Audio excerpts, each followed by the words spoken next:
Honourable the President.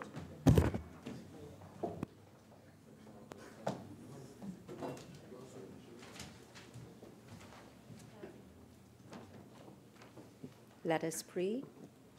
Almighty God, we willingly acknowledge you as the supreme being, most gracious and most merciful. Look down, we beseech you, on us who are members of this Senate, and deign to assist us in the duties that we have to perform on behalf of our beloved country of Trinidad and Tobago. Open our eyes to see the truth and help us to accept it with all its implications into our lives. Direct us, O Lord, in our deliberations, so that setting aside private interests, unwholesome prejudices, and personal affections, we may treat all matters set before us with honesty, courage, and conviction. Through all we say and do in this Senate, may we give glory and honor to your holy name, inspire confidence in our fellow citizens, and make a positive contribution to the peace and prosperity of our nation. Amen.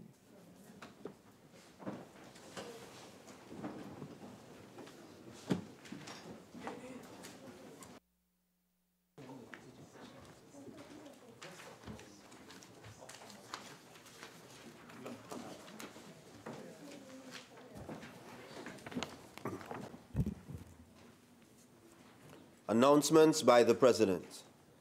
Bills brought from the House of Representatives. Petitions, papers. Minister in the Ministry of Finance. Madam President, I have the honor to lay on the table the following papers as listed on the order paper and supplemental order paper in the name of the Minister of Finance. The response of the Auditor General of the Republic of Trinidad and Tobago to the 20th report of the Public Accounts Committee, 3rd session, 2017-2018, 11th Parliament, on the examination of the report of the Auditor General on the public accounts of the Republic of Trinidad and Tobago for the financial year 2017. The reports of the Auditor General of the Republic of Trinidad and Tobago on the financial statements of the Northwest Regional Health Authority for the years ended September 30, 2008 to 2010, and the annual consolidated audited financial statements of the First Citizens Bank Limited and its subsidiaries for the financial year ended September 30, 2018. Thank you, Madam President. Minister of Foreign and CARICOM Affairs.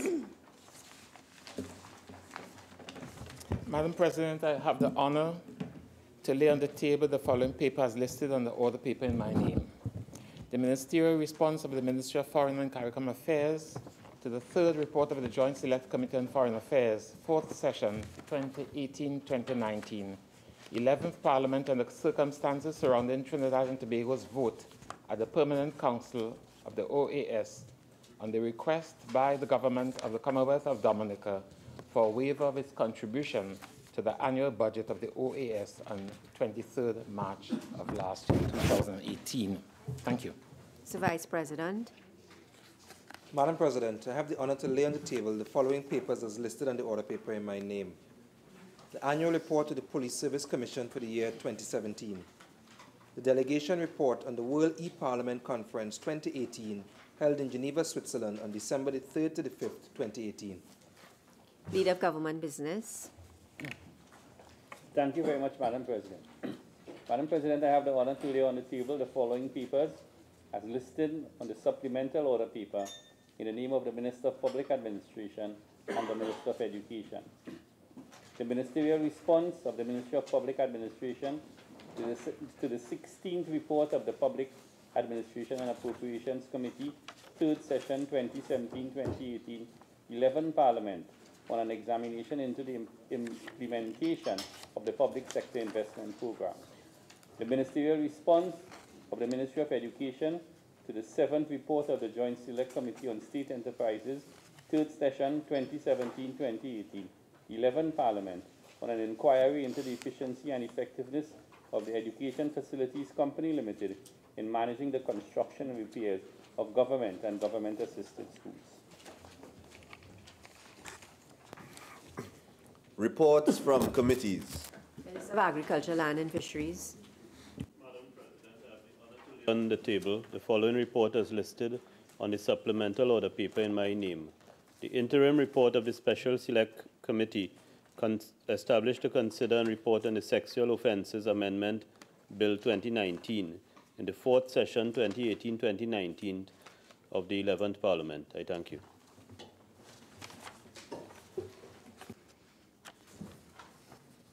Urgent questions. Minister of National Security. Oh, Senator Richards. Good afternoon, everyone. Thank you very much, Madam President.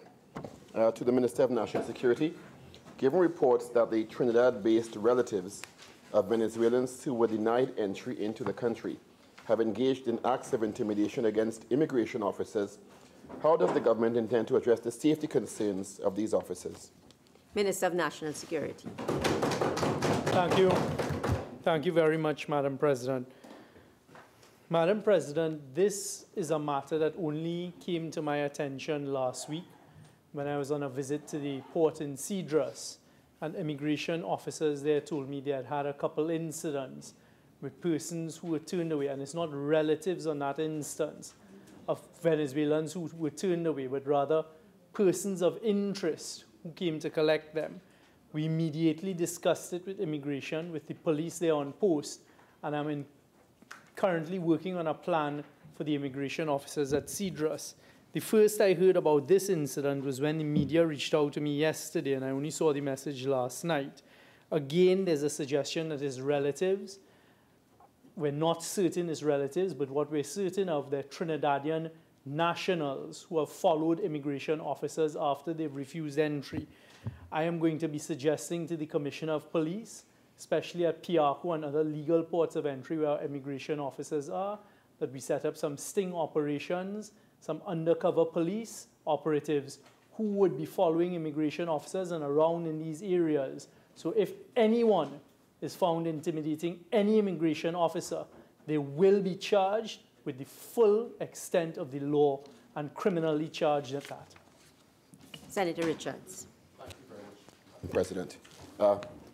Can the Minister of National Security indicate if any additional security arrangements were made for immigration officials who may have been threatened in addition to the initiative you just outlined? Minister. Madam President, as I say, at this stage, I don't have any official report of any immigration officers who are concerned, but I've seen what has been reported in the media. I will certainly speak to the Chief Immigration Officer and any security arrangements that we can put in place. For example, also utilizing the airport security personnel at our ports of the airports of entry. But there are other initiatives, as I indicated, that we are going to put in place. And as I say, and this is a warning to any of those individuals who think they can threaten immigration officers who are conducting their duties lawfully, if we find them, I'm going to speak to the Commissioner of Police, and if they find them, for them to be criminally charged for so doing. Senator Richards. Thank you very much, Madam President. Finally, Minister of National Security, given what you've outlined as the investigation to be carried out, if family members of Venezuelans who are in Trinidad and Tobago, in whatever immigration status they are found to be involved in this, what is the ministry's protocol for dealing with that? Non-nationals of Trinidad and Tobago. Minister. Sorry, Madam President, through you, Senator, can you just repeat the question? I will. If you indicated, through you, Madam President, that an investigation will be carried out to see who are the alleged culprits of these alleged acts. If the persons are found to be non-nationals and families of Venezuelans on different kinds of immigration protocols, what is the ministry's plan to deal with those persons who may or may not have threatened immigration officials? Thank you very much, Madam President. All non-nationals who are found to be engaged in criminal activity, once they're criminally charged and they're convicted, the normal course is that the Minister of National Security, based on the advice of the TTPS as well as the Immigration Division, would sign orders of deportation. So if they're non-nationals who are engaging in criminal activity, if they're convicted, I will sign an order of deportation for them. If non-nationals are found to be engaged in any threats or acts of intimidation with respect to any of our nationals, including immigration officers, then again, I'm certain that Trinidad and Tobago Police Service will take action and criminally charge them. Next question, Senator Mark. Thank you very much, Madam President. To the Minister of Foreign and CARICOM Affairs, in light of reports that Trinidad and Tobago participated in a video conference with Mr. Juan Guaido of Venezuela, can the minister advise as to whether this represents a change of policy? Minister of Foreign and CARICOM Affairs. Madam President, Trinidad and Tobago continues to implement its foreign policy as regards the situation in Venezuela. The participation of our country, Trinidad and Tobago, in that meeting, the meeting cited a meeting between the President of the National Assembly of Venezuela, Mr. Juan Guaido, and in this case, two other representatives, Mr. Carlos Vecchio and Mr. Julio Borges. That meeting took place on March 23rd, and our participation is but a manifestation of our continued maintenance of our position. So the answer to the question is it does not, our participation does not represent any change, but on the other hand, rather, it's not a reinforcement, but a continuation of our policy. Thank you very much. Could the Honourable Minister indicate whether, Madam President, this conference that the government participated in represents a tactical response to the Venezuelan crisis, and it is not part of a comprehensive, well-thought-of strategic plan? Could you indicate to this Honourable House whether that represents a tactical response? Senator Mark, I won't allow that question. You have another question you can ask. Could I ask the Minister whether this event that took place on the 23rd is part of the government's approach to seek relevance, given the fact that the horse has bolted and you're now trying to close the stable? Could you Senator Mark, indicate? Senator Mark, I won't allow that question. Next question, Senator Mark. Next question, Senator Mark. Yes, of course, I'm hearing you. I'm just taking my time to write. To the Minister of Energy and Energy Industries. In light of government's denial of any decision to sell Pariah Fuel Trading Company to Simpson Oil Limited, is it the government intention to sell said company to Parkland Fuel Corporation of Alberta, Canada? Minister of Energy and Energy Industries. Thank you very much, Madam President. Madam President, there is no intention by this government to sell Pariah Fuel Trading to Parkland Fuel Corporation of Atlanta. Senator Mark.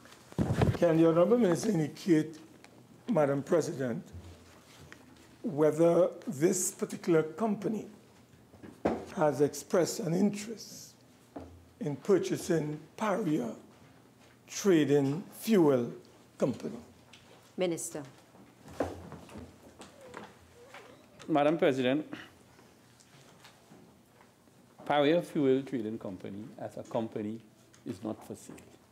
The Prime Minister was very clear during his press conference where he articulated that the assets of Karakara refining has been put on the market for sale and or lease. However, for those of you who understand the refinery cannot operate efficiently and effectively without some access to the infrastructure that is owned by Pariah, including the tank farms and the port. He further indicated that Paria's assets will be a leveraging point in the negotiation for the sale of Garakara assets. Beyond that, the offer for RFPs has now been sent out, and we will be prejudging, we will be jumping ahead of the game to forecast anything beyond that. These are sensitive commercial negotiations. And we, as a country, this has happened with Sandals. We cannot take in front and stymie the process, because these are international players. And the process and the transparency and the robustity, if there's a word like that, of the process, it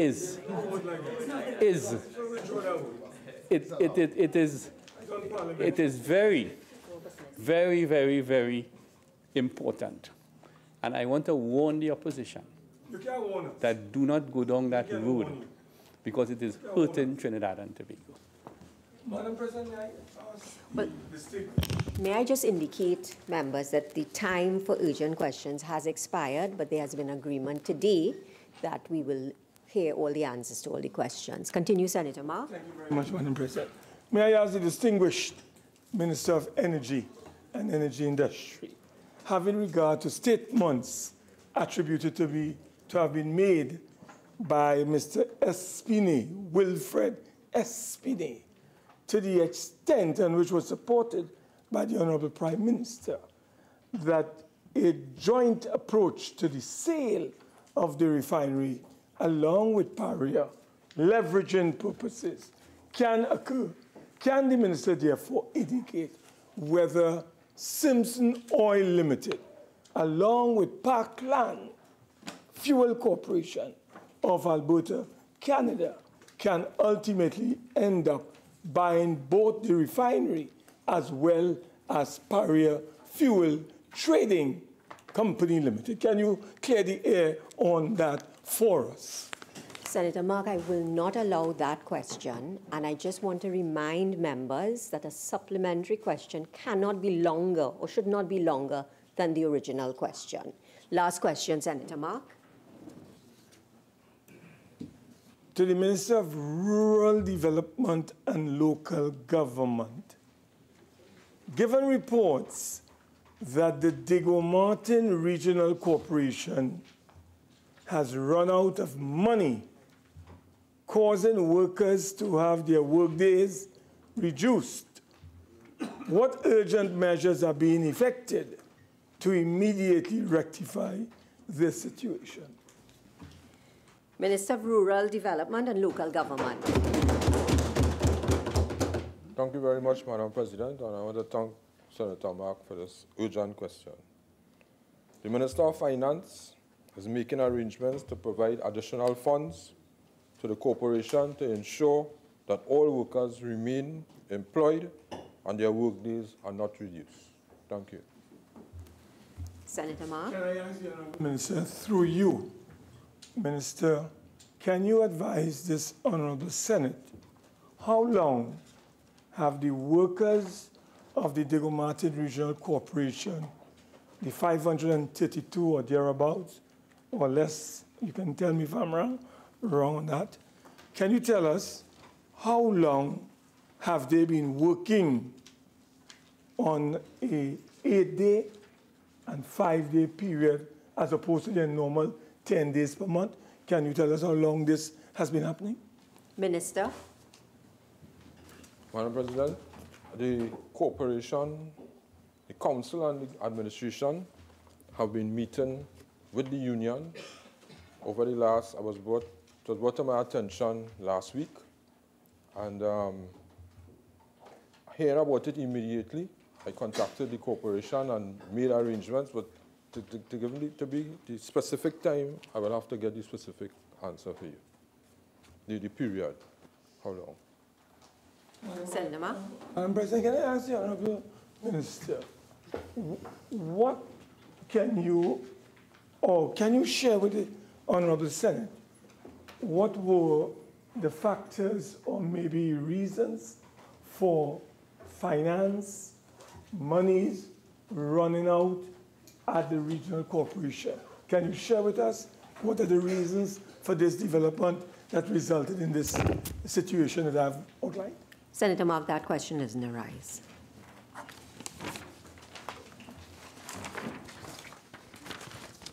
Questions on notice. Questions for oral answer. Leader of Government Business. Thank you very much, Madam President.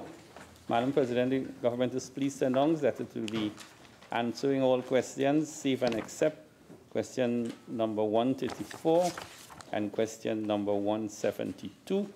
For these two questions, we ask for a 2-week deferral. Questions 134 and 172 are deferred for 2 weeks. Senator Mark.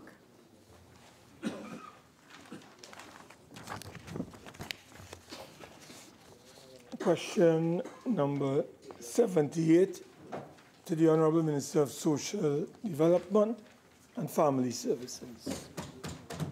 Social Development and Family Services. President. Madam President, a fraud squad investigation into fraudulent activity related to the October flood relief exercise commenced on November 13, 2018. On Saturday, November 17, 2018, several persons were charged for fraudulent activities related to the flood relief exercise, including 2 members of staff of the Ministry of Social Development and Family Services and an on-the-job trainee. To date, based on information provided by the Fraud Squad unit, 18 persons have been charged for fraudulently receiving flood relief checks. Some of the measures identified to avoid a reoccurrence include stricter controls on the access to emergency relief and recovery assistance forms, which are used to assess persons for flood relief, utilization of only duly authorized and trained assessors, thorough and independent verification of the assessments undertaken, review and revision of the policy governing disaster relief, and audit review of the flood relief exercise and implementation of recommendations as necessary. Thank you, Madam President. Senator Mark. Honorable Minister, can you provide this House with the value in dollars and cents of the total amount of monies that were illegally taken from genuine persons who required it and which would have been entered into the pockets or whatever of those persons? Can you tell us what was the total value? Minister. Madam President, the Ministry of Social Development and Family Services is not in a position at this point in time to give a specific figure. As I indicated, an audit is to be carried out, and the matter is also before the Fraud Squad. So I don't think it may be prudent to divulge that information at this point in time. Senator Mark. How many of those 18 workers, I better rephrase that, Madam President. Can the Minister indicate whether the workers that were involved in this transaction were workers on contract or workers who were permanently employed via the public service of the Republic of TNT? Can you tell us how these workers, contract workers or public service workers? Minister. Madam President, just a correction. All 18 were not employees of the Ministry of Social Development and Family Services. One person was assigned to the ministry by the Public Service Commission. One was on contract and one was an on-the-job trainee. Thank you. Madam President, having regard to the measures that the Honourable Minister identified, to avoid any further infractions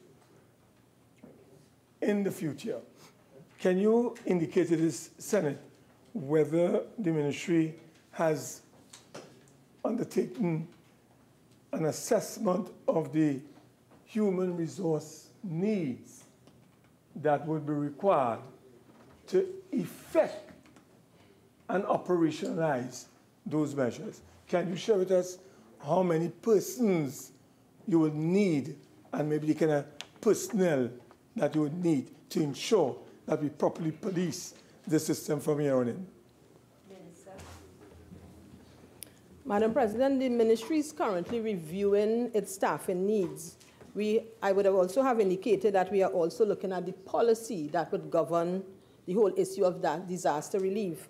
And one of the initiatives being considered is having the regional corporations do the assessment exercises in the event of a disaster relief, for example, like the flooding.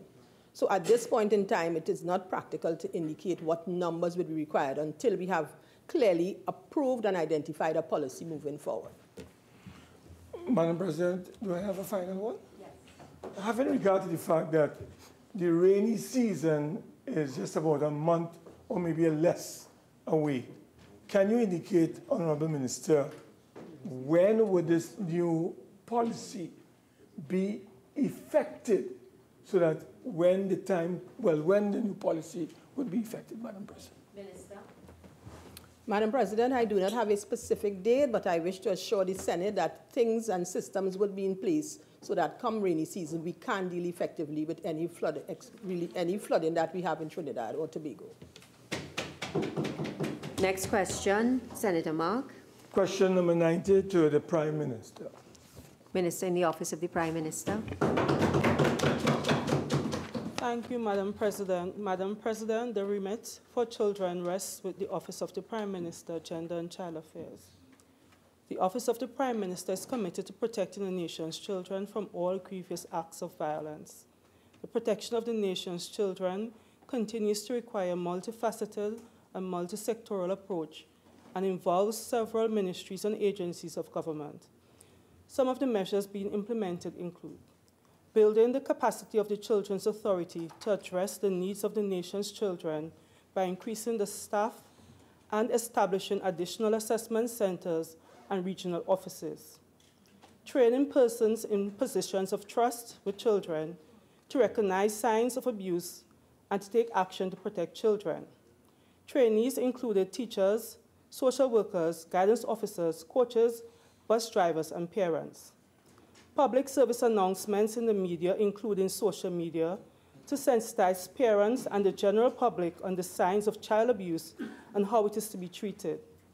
Fostering collaboration among child protection agencies, namely the Child Protection Unit of the Trinidad and Tobago Police Service and the Children's Authority of Trinidad and Tobago, to send a clear message of zero tolerance of harm to children.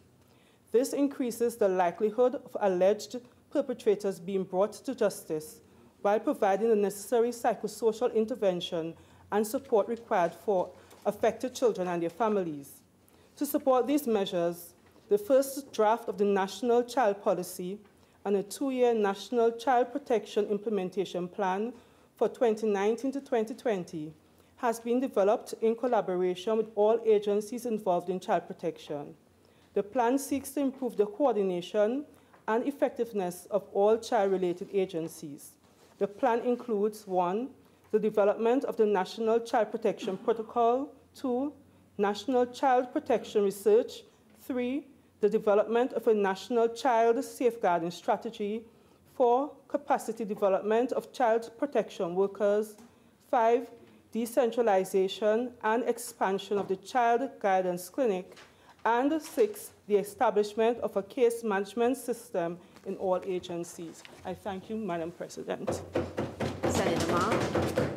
Yeah, Madam President, through you, can the Honourable Minister indicate what is the number of staff members anticipated in order to build capacity to address the problems that you have identified? Madam President, I'll provide that information at a later date because it will mean getting information from all the different agencies, not just the Children's Authority of Trinidad and Tobago. Can you also indicate to us how many additional assessment centers would you be anticipating in an effort to, again, provide some further safety, security, and protection for the nation's children? Minister. Thank you, Madam President. Madam President, we would have established a few last year, and the one we have coming on stream is the Assessment Center for Tobago. Senator Mark.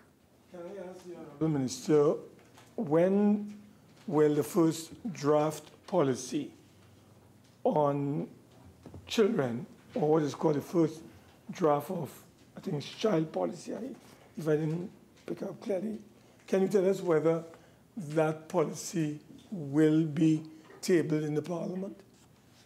Minister. Thank you, Madam President. Madam President, Cabinet recently approved for the policy to go for public consultation and then it will be laid in the Parliament. Thank you. Madam President, I just wanted to find out whether this policy was a subject of discussions among the stakeholders who are directly involved in this particular matter of children. No, I believe the Minister just spoke about that in her previous answer. Oh, sorry, sorry. No, but you've asked it, Minister. Thank you, Madam President. In developing the draft, we would have had consultation with all stakeholders. However, I would have mentioned that Cabinet recently approved for the draft policy call for public consultation. We'll be going to North, South, and Tobago. Thank you. Next question, Senator Mark. Question number 91 to the Honourable Minister of Social Development and Family Services. Minister of Social Development and Family Services. Madam President, while the media reported that 12 families were impacted, the ministry's record indicated 18 families located in Sealot, Port of Spain, were affected by fire November 30, 2018.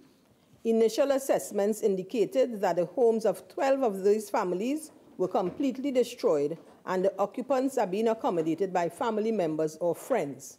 The other 4 families are still occupying their homes since they were only partially damaged. Representatives of 17 families visited the Social Welfare Division of the ministry and were informed about the rental assistance, school supplies, clothing, and household items grants, and the documents required to complete the application process for accessing these services. The families were provided with emergency food support and applied to the National Social Development Program for assistance to effect repairs to their homes.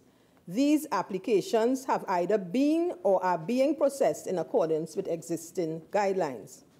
4 of the families requested counseling, which is to be provided by the National Family Services Division of the ministry, and arrangements were made for the conduct of these counseling sessions. Thank you, Madam President.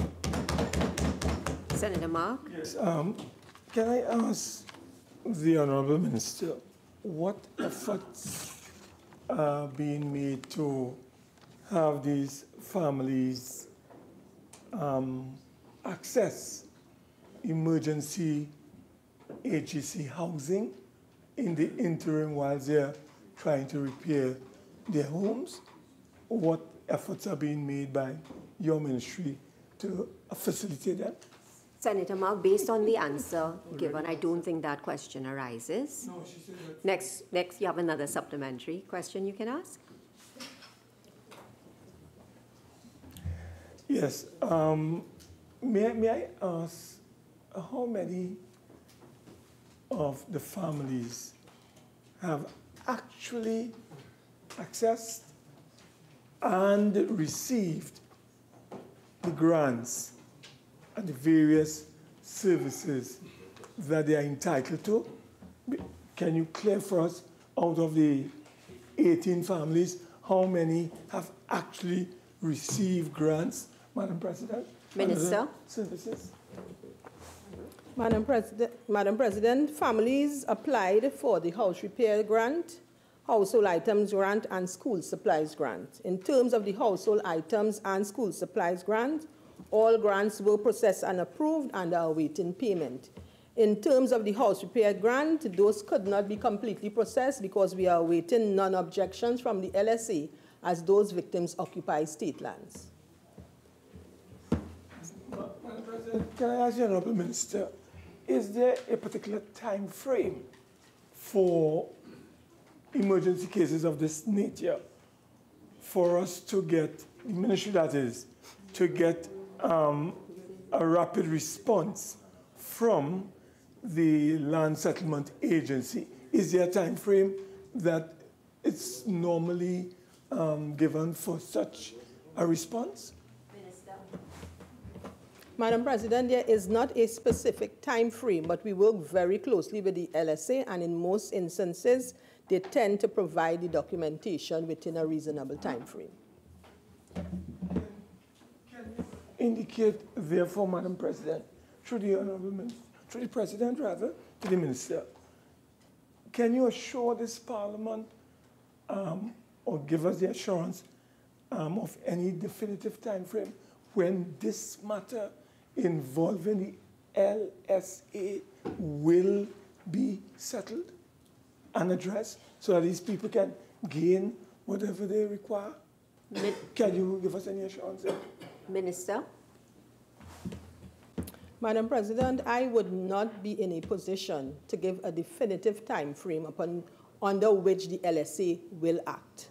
What I can assure this House, the Senate of, is that as soon as we get all of the relevant documentation, we will process those grants in the shortest possible time. No. Next question, Senator Mark.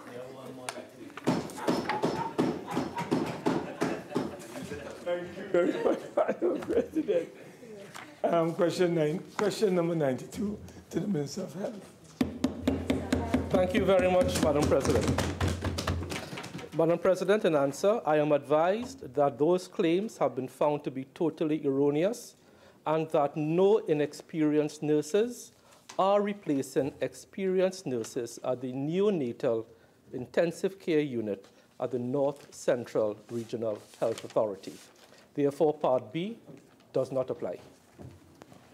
Senator Mark. And having regard to the length of time this matter appeared in the press and in the public domain, can the Honourable Minister indicate whether he intends to make a comprehensive response to what can be described, based on what you have said, as erroneous statement? Are you going to make a statement to that effect? Madam President, the most comprehensive response I can give are these following statistics. A neonate is a baby born and lives until 28 days. That's the neonate period. On coming into office, the neonatal mortality rate in Trinidad and Tobago was 13.5 per 1,000 live births. That meant under the UNC, 230 neonates would die in this country, given a birth rate, figure of 17,000 live births. Under the tenure of this government, we have dropped the neonatal mortality figure from 13.5 per 1,000 when the MDG goals were missed at 2015 to now less than 8 per 1,000 live births. That represents, Madam President, a 40% decline in neonatal mortality rates. That means, for the public to understand, 94 more babies are going home with their parents, having survived in the public health sector due to measures implemented under this government. That means 94 more bundles of joys are going home with their parents in the neonate period. And we have met our SDG goals, Sustainable Development Goals, which we were supposed to meet in 2030. We have met them in 2018, 12 years ahead of schedule. Not forgetting that when the levels of power were held before, we missed our MDG goals of 2015 on neonatal mortality rate. And the same goes for our maternal mortality rates.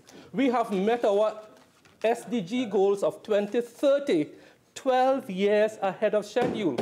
Last year, we had the lowest maternal mortality rate probably ever recorded in Trinidad and Tobago.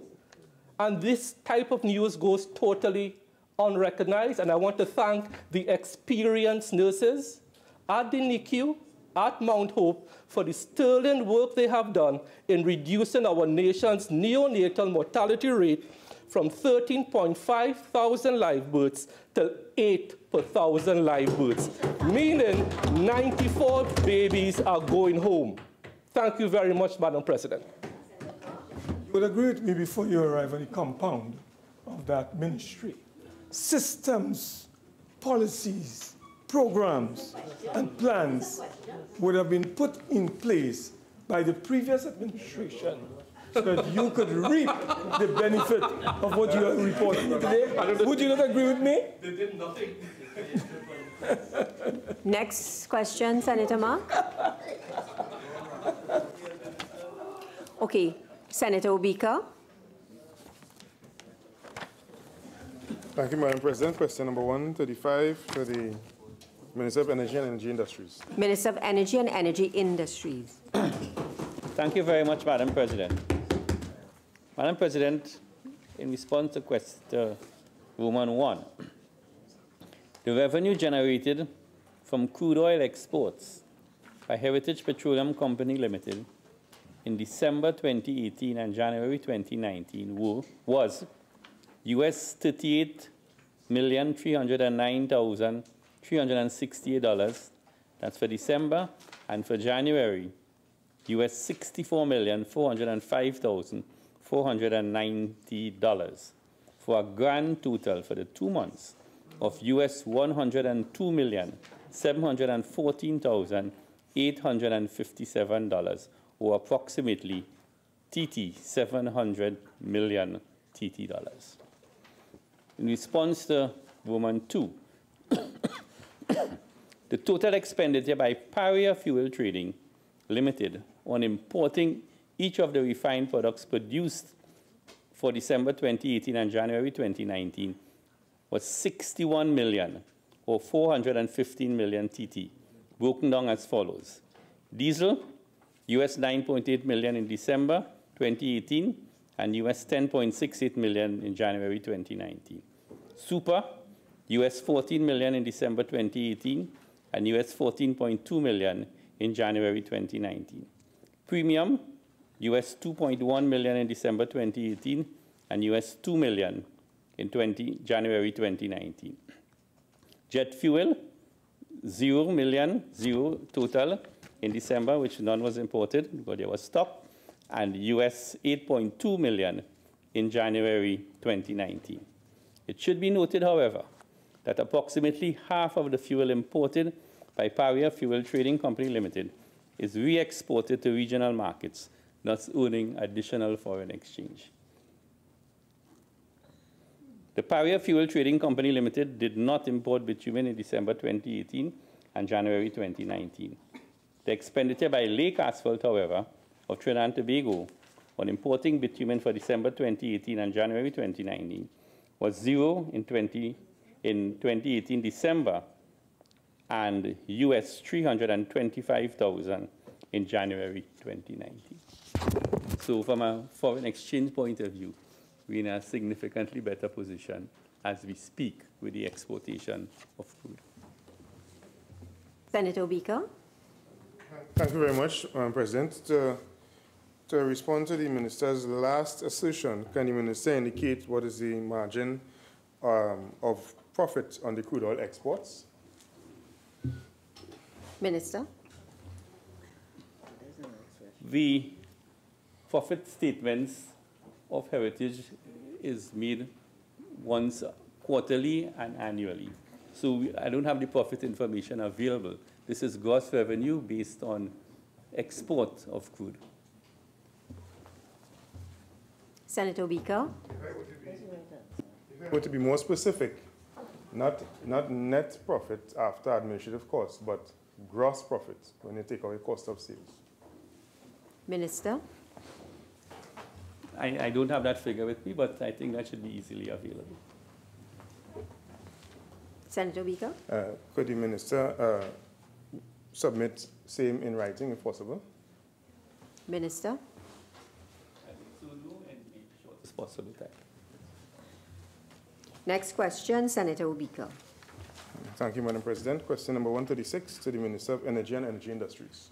Minister of Energy and Energy Industries. Thank you very much, Madam President. Madam President, In response to Roman 1, from September 8, 2015 to December 31st, 2015, total dividends paid by PPGPL was $20 million US. Dividends paid to NGC, which is a 51% owner of PPGPL, was $10.2 million US. Response to Roman 2, January 2016 to December 31st, 2016, total dividends paid was $70 million US. Dividends paid to NGC was $35,700,000 US. Response to Roman 3, January 1st, 2017 to December 31st, 2017, total dividends paid US $69 million. Dividends paid to the NGC $35,190,000 US. Response to Roman 4, January 1st, 2018 to December 31st, 2018, total dividends paid $76,250,000 US. Dividends paid to the NGC $38,887,500 US. It should be noted, however, Madam President, that no specific dividends paid by Phoenix Park Gas Processors Limited to the National Gas Company are or were taken by the government of the Republic of Trinidad and Tobago. Senator Obika. Thank you, Madam President. Given the Minister's submission of significant, consistent and sustained profit dividends to NGC, could the Minister indicate if this signals good fortunes in the energy sector in Trinidad and Tobago? Minister. Well, good fortune is always measured by profits. So I think the question is almost self-explanatory and self-answered. Senator Obika. Then, Madam President, then could it be contradictory to the government's assertion that they've been making significant losses in the energy sector, given that we are a gas-based economy and NGC is at the vanguard of that industry? Minister. Madam President, the energy sector and the gas value chain is wide and varied. This is one aspect of it, which is the extraction of fuels from the gas stream that is handled by PPGPL, which virtually has a monopoly position. It extracts the liquids, it pays the various shareholders of the liquid, and it sells the liquid, either to the local market as LPG or to the foreign market. And that is good business, and it has proven to be good business for many, many years. Senator Hussain. Thank you very much, Madam President. In light of the Minister's answer that no dividends from PPGPL were paid to the state, however, almost 50% of the dividends were paid to NGC, can the Minister indicate whether or not any of NGC's dividends were paid out to the state? Minister. Well, obviously, NGC has been paying dividends according to state policy from the Ministry of Finance for many, many years. So every year, the NGC declares its profit, it declares a dividend, and pays the proportionate amount to the state. That is different from the $14 million you all took out from the NGC. That was not dividends. Next question, Senator Hussain. Question number 170 to the Minister of Trade and Industry. Minister of Trade and Industry. Thank you, Madam President. To part one of the question, payments made to EFM Hospitality Solutions in respect of the Magdalena Grand Beach and Gulf Resort under a management agreement for the period 2016 to 2018 total $4,603,093.18. And these are broken down as follows. 2016, $2,071,155.91. 2017, $1,394,935.86.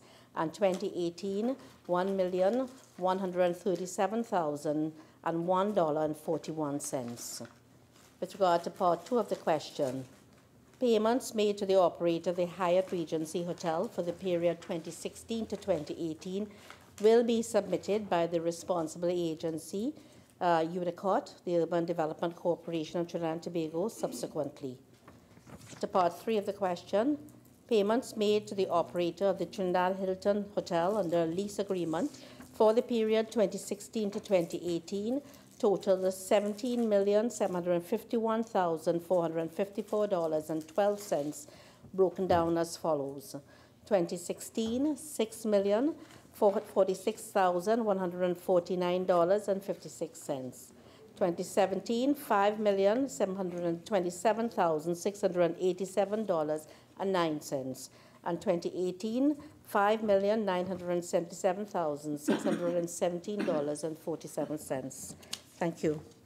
Senator Hussain. Thank you very much, Madam President.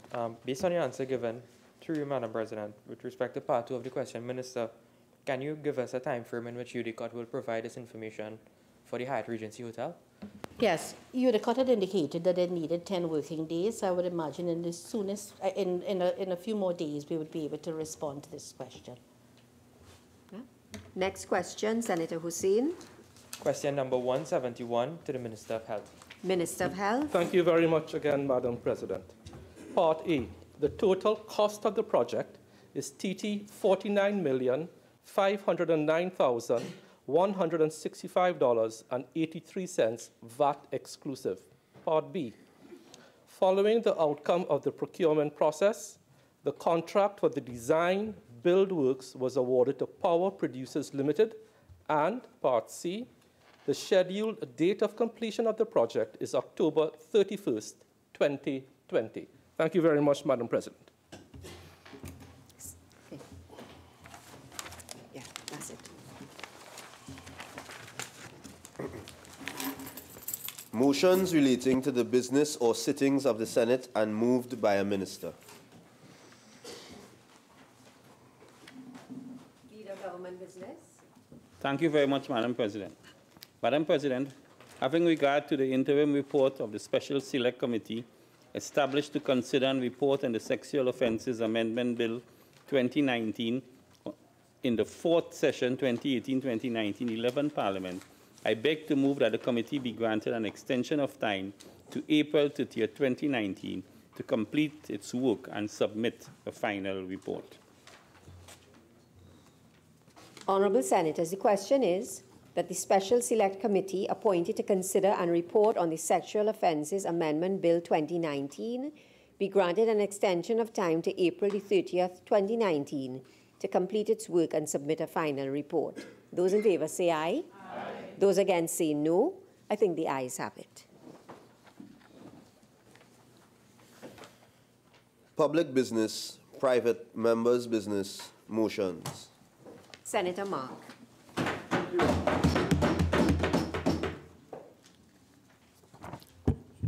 Madam President, I beg to move the following motion standing in my name. Be it resolved that this House take note of the escalating levels of job losses in the country since September 2015 and condemned the government for its failure to present a clear and cogent economic policy to guide Trinidad and Tobago through these challenging economic circumstances. Madam President, I want to begin my presentation by reminding this Honorable Senate of the majestic words of wisdom uttered by the author of the Declaration of the American Independence, Thomas Jefferson, when he said, and I quote, "The care of human life and happiness and not their destruction is the first and only object of government. Failed economic policies combined with the absence of any credible, cogent, coherent economic plan have largely contributed to escalating levels of job losses in this country since the Red and Ready Brigade arrived on the compound of the Republic of Trinidad and Tobago. September 7, 2015, I'm dealing with. Madam President, the unemployment rate has increased to 4.4% in the final quarter, according to the statistics 2017, from 3.6% in the corresponding quarter of 2016. And this is according to the latest published Central Bank Economic Bulletin dated January of 2019, page 19. The Caribbean Development Bank, Madam President, has estimated that at the end of 2018, unemployment stood at 5% in Trinidad and Tobago.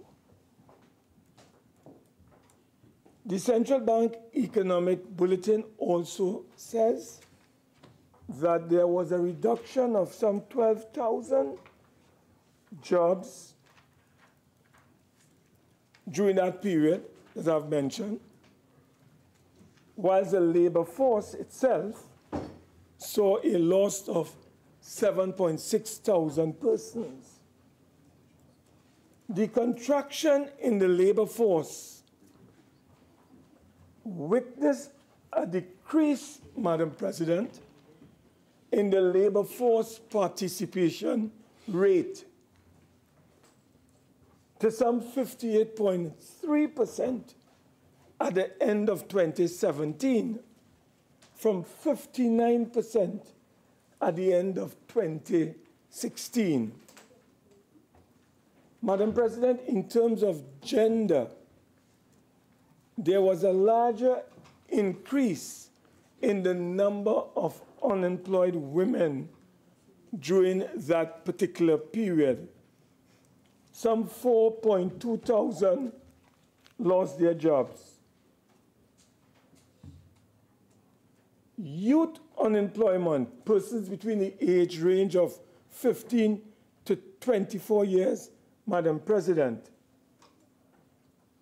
the unemployment rate among them stood at 7.7%, which was disproportionately higher than the average unemployment rate for persons in the 25 to 64 age category, Madam President, which stood at 4.2%. Madam President, when the People's Partnership and the United National Congress, which was part of that partnership, were in power, the situation was different, and which I will emphasize upon as I move on. But, Madam President, I went to a seminar this morning, and the presenter used a nice term, phrase, data deficit disorder for the Caribbean, Madam President. And Trinidad and Tobago also suffers from a data deficit disorder. So, Madam President, you can't get data from the CSO on basic information. So we have estimated, based on the current reality, that we have an unemployment level, a number ranging between 50,000 citizens to 60,000 citizens since the PNM arrived here on the 7th of September, 2015. Madam President, do you know the last time we got data from the CSO was the last quarter of 2017. We have no data for 2018 and none for the first quarter of 2019. So, Madam President, even the Prime Minister was forced to reluctantly admit when he had this exercise called Minding or Mind Your Business monologue, when he had that recently. The Honorable Prime Minister, using the same CSO 2017 data, indicated, and he had to admit, although he was wrong on the numbers, he said that we created, he didn't say we, but he said 41,000 jobs were created between 2010 and 2015. But I want to remind him, it was not 41,000, Madam President. It was 56,000 jobs that we created, and not 41. But he had to admit that. One of those rare moments when, he's able to agree that that exists, Madam President. He also admitted, Madam President, that under their watch, in the last 3 years, 20,000 persons experienced job losses between September 7, 2015 to December 2017 using CSO data. We ain't talking about 2018 yet, and we ain't talking about 2019 yet. And during this period, Madam President, we are told by the Prime Minister that they supervised and presided over the loss of some 20,000 jobs. Go in the document called Mind Your Business, and you'll see those numbers there, Madam President. Now, Madam President, these numbers do not include the shutdown of Petrotrin and the loss of 10,000 jobs. So we have to add that 10,000 to the 20,000. Madam President, it does not also include the 2,000, Madam President, you remember a document that I took some time to get from the government, but he eventually passed it on. When they came to office, I asked how many contract workers were terminated between the 30th of September 2015 to the 30th of September 2030. The 30th of September 2017. And the information we got in writing, it is on the public record, is 2,176 contracts were not renewed under this government during that period. Those people went home. Madam President, in the Prime Minister's office alone, total between the same period, September 30th, 2015, to September 30th, 2017, 125 workers' contracts were terminated. 67 of them alone came from the office of the Prime Minister. Those are jobs, Madam President, that were lost during the period that we are examining in this particular exercise. Madam President, I have not included, but I want to include now, the over 600 workers who lost their jobs at TSTT. Madam President, and may I also remind you, Madam President, some of the workers who visited the junk heap of history as a result of an insensitive, uncaring, and almost I would say uncaring and insensitive government. Madam President, 700 workers almost were sent home when ArcelorMittal closed down. 200 workers were terminated at Centrica. 200 workers, 11 rather workers, were sent home at Repsol. 900 workers were laid off at the OAS Constructora. RBC sent home hundreds of workers quietly. Digicel cut scores of members of their staff. The Tourism Development Company closed down. 200 workers, Madam President, were placed on the breadline. The Industrial Plant Services Limited, operating some 5 methanol plants at Point Lisas, sent home over 100 employees. The Caroni Green, Madam President, shut down. 100 workers gone home. Madam President, the government closed down the Human Resources Services Limited. Scores of workers were sent home. Madam President, the National Gas Company sent home over 20 workers. Madam President. Madam President, just recently, you would have read, like I did, the Minister of Education announcing that in the next few weeks, 244 workers of the UTT are to be retrenched and sent home, Madam President. Madam President, what these things mean to citizens in our country? These job losses, they carry consequences, Madam President. Madam President, I want to let you know that there has been an alarming, because of these job losses, there has been an alarming decline in the labor force participation rate. I told you it fell as soon as the government arrived. It was almost 61.7% or thereabouts. It went to 59% at the end of 2016. And at the end of 2017, Madam President, it stood at 58.3%. Now, Madam President, your labor force participation rate, which is declining at such a rapid pace, and this 58.3% is the lowest since 1995 in our country, Madam President.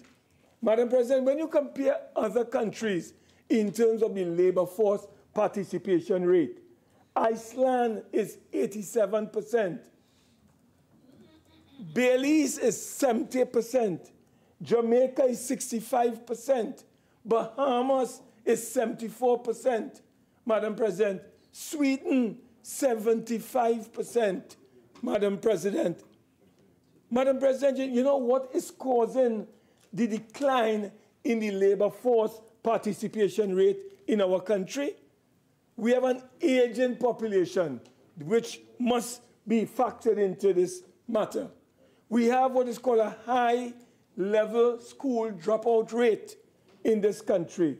There is an astronomical increase in the murder rate, which is causing persons who are laborers to disappear. In the last 5, between 2010 to 2014, somewhere around here, or 15, some 6,000 to 7,000 workers were murdered in this country, Madam President, over a period of time. No, it is between 2003, Madam President, to about 2016 or 15, we had about 6,000 workers being murdered. Madam President, what that means is that production is being affected. The labor market is being affected. Madam President, there has been an exponential growth in the number of discouraged and or disenchanted workers in our country. So when you have a weakening of the level of labor force participation rate, Madam President, it is having an impact on our ability as a nation to increase national output, to improve productivity, to expand economic growth, and to impact upon social development.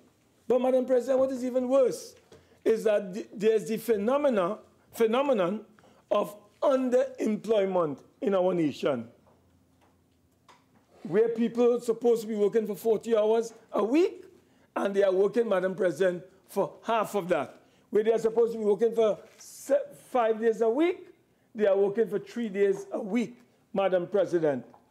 So what you have, Madam President, taking place in our country, when you combine the rising levels of unemployment along with underemployment, is that the economy of TNT is losing, based on our estimation, close to $2 billion annually in revenues, Madam President, because of this phenomena. Madam President, not to mention that there appears to be a growing disconnect between this country's education system and the labor market, Madam President. There's a mismatch. What the school is producing in terms of certification and what industry is demanding in terms of skilled labor. Madam President, I want to let you know that certified citizens are now what is called the educated, unemployed strata in our country today.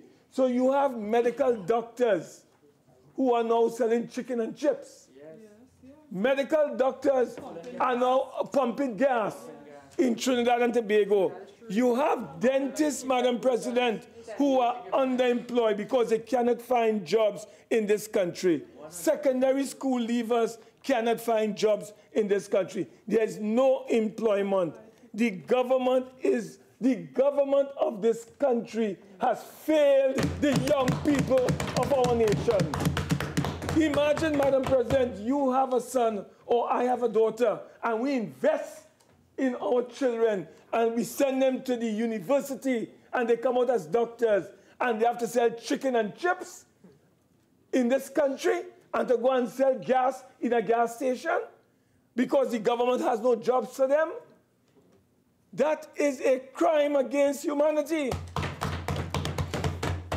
Madam President, that is wrong, and we have to correct it, Madam President. And the government, Madam President, is brutalizing, if I may say, oppressing, attacking those workers who remain in the labor force. And, Madam President, we are being taxed. We are being taxed. We are being taxed. And what is happening, Madam President, is that our quality of life and our standard of living is declining daily in our country. Madam President, would you believe that when we demitted office in 2015, the country's GDP stood at $170.4 billion. That was the GDP in 2015 when we left office. Madam President, by 2018, under this red and ready brigade, in 3 years' time, our GDP shrunk to $159.2 billion, a decline of $11.2 billion, Madam President. Yet the government talks about turnaround and recovery. Madam President, where is this recovery? Maybe there is a turnaround, as a merry-go-round. That is the kind of turnaround taking place in Trinidad and Tobago. But, Madam President, while this is taking place, the government continues to tax the people. And the artificial and cosmetic growth that they are talking about is arising out of taxing the population. It is not about production. It is not about growth in a genuine sense. It's not about value added. It is about taxes, Madam President. That is what is generating growth in this country. Madam President, you and I are aware that fuel prices have gone up has been increased rather 3, 4, 5 times. Green fund, small business, business levy, corporation tax, tire duties, online purchase tax, alcohol, tobacco tax, inspection fee, environmental tax, gaming taxes. Madam President, that is the state of play that we have in our country today. Madam President, our people have been saddled with increased taxes. And whilst that is taking place, Madam President, and there's no real growth in our economy and no real job creation in our country, and greater job losses, Madam President, the government of Trinidad and Tobago has embarked on what can only be described as a spending spree in terms of borrowings, Madam President. And this borrowings, Madam President, is contributing to a higher debt burden, a higher interest payment, which is negatively impacting on our country's ability to invest in capital programs, in capital formation, Madam President. That is stifling economic growth. It is stifling economic expansion, and therefore employment opportunities cannot be realized, Madam President, because of the kind of policy that the government is in fact pursuing. Madam President, I looked at the economic bulletin for 2019, published by the Central Bank. And Madam President, would you believe that the net public sector debt, right, increased to $98.9 billion as at the end of 2018, representing 62.2% of GDP? That is the state of play in our country. And Madam President, in September of that same year, it was $95.5 billion, which was 61% of GDP. And in 3 months, the government increased the public sector debt, Madam President, by almost $3 billion, Madam President. According to the review of the economy, Madam President, public sector debt stood at $76.5 billion at the end of 2015. So when we left office in 2015, public sector debt was about $76.5 billion. Today, Madam President, it is $99 billion. That is the amount of money that the government has borrowed, Madam President. Madam President, when we left in that year, 2015, that represented 47.8% of GDP. That is what we left in 2015, and not the erroneous figures that they tend to peddle on this country, Madam President. So, Madam President, we have a situation in our country where our debt continues to rise and to increase. Madam President, what is even more frightening is not the domestic debt, which we can deal with as a nation. What is of concern to Trinidad and Tobago, Madam President, is the rising level of our external debt, Madam President. Madam President, it increased by 74% from $2.7 billion US in 2015 to $3.8 billion US at the end of 2018, Madam President. And this, Madam President, is cause for alarm.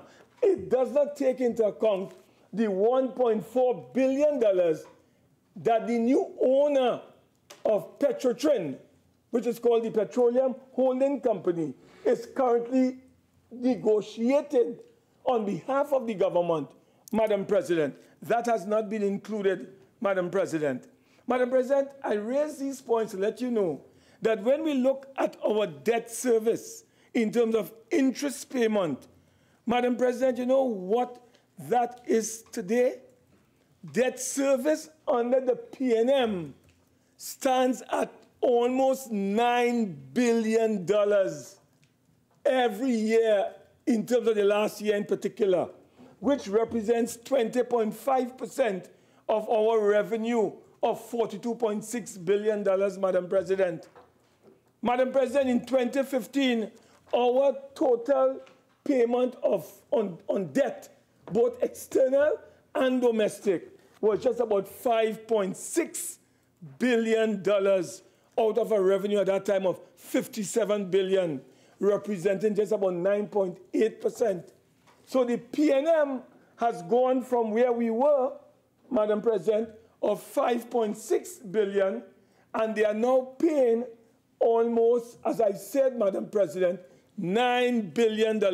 Madam President, there's a link between that debt payment and the ability of the government to provide what is called input into our capital works program, into our capital formation, into the public sector investment program that is responsible for extending and expanding production and employment and growth in our economy. So we, Madam President, today are worse off under this government, and we are increasing every day, Madam President, our domestic debt, Madam President. So, for example, Madam President, the government net domestic debt increased by almost $1 billion to $43.3 billion at the end of December 2018.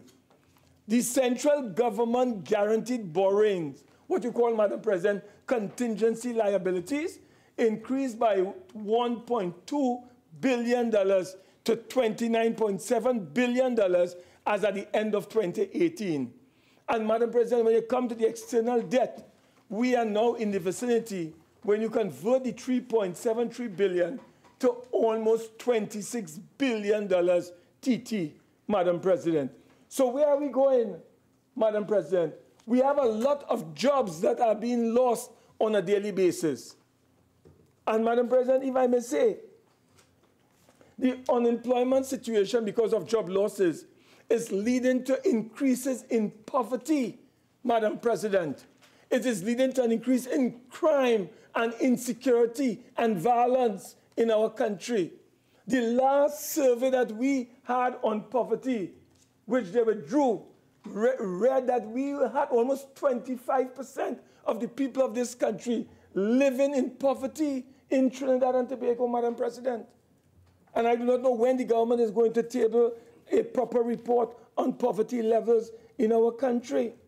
So, Madam President, you have psychological problems, you have emotional problems, you have problems affecting families and the community as a result of unemployment. Madam President, it has been said that psychologically, when somebody is unemployed, is equivalent to murder. When you have somebody unemployed, Madam President, you are telling that person he or she is not fit to exist in a country. And you have, Madam President, what is even worse, young people in our country, young people who are unemployed, Madam President. They are unemployable almost, some of them, because the government is not providing the link between education and industry in our country. So there's a yawning gap, there's a mismatch in our country, Madam President, insofar as that is concerned. Madam President, what is even more alarming, we are cornered. We have a rising level of unemployment in our nation, 50 to 60,000. Yet still, the minister and the government of Trinidad and Tobago saying that they're going to issue cards. We have no problem in people coming to our country, but it must be orderly, it must be regulated, and it must be controlled. So we have people, Madam President, competing with nationals for jobs.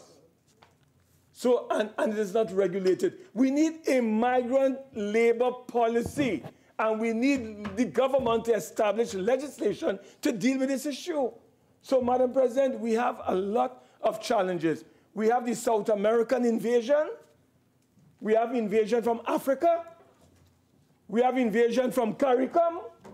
Madam President, and we have the Chinese invasion. So we have 4 sets of invasions taking place in our country. Senator Mark, I'd ask you, please, to refine your commentary, please.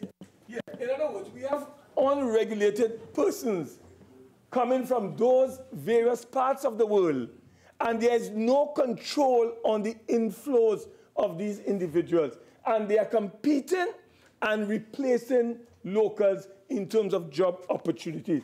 Madam President, I have nothing against Chinese. I have nothing against South Americans. I have nothing against Africans, because they say I come from there too. I have nothing against them. All I'm saying is that let us have a regulated and controlled policy on this matter. That is what I am advancing.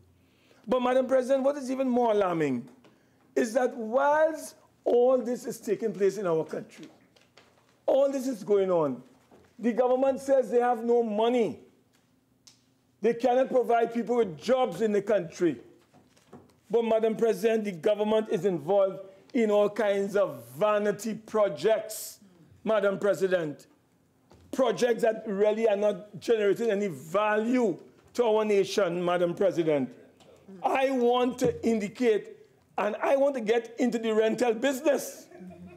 I want to rent property to the government, and I want to end up with $23 million within 3 years. And when I add the family to it, Madam President, I will end up with $43 million in 3 years. I think that is good business, Madam President. But you know what, Madam President? We have no money to create employment, yet still the government spent $3 million in paintings. Soca on the tree, on the seas rather, $500,000. A new Mercedes-Benz for almost $2 million for the Prime Minister. They settled a sexual harassment matter at Angostura for close to $4 million. Madam President, they spent $130 million to repair the Taruba Stadium. Madam President, they gave away $250 million to one of their financiers, Madam President, for a loss-making company called Massey Communications at our expense. And we have doctors cannot get jobs in our country. But we give Massey Communications, that are doing very well in this country, $250 million, Madam President.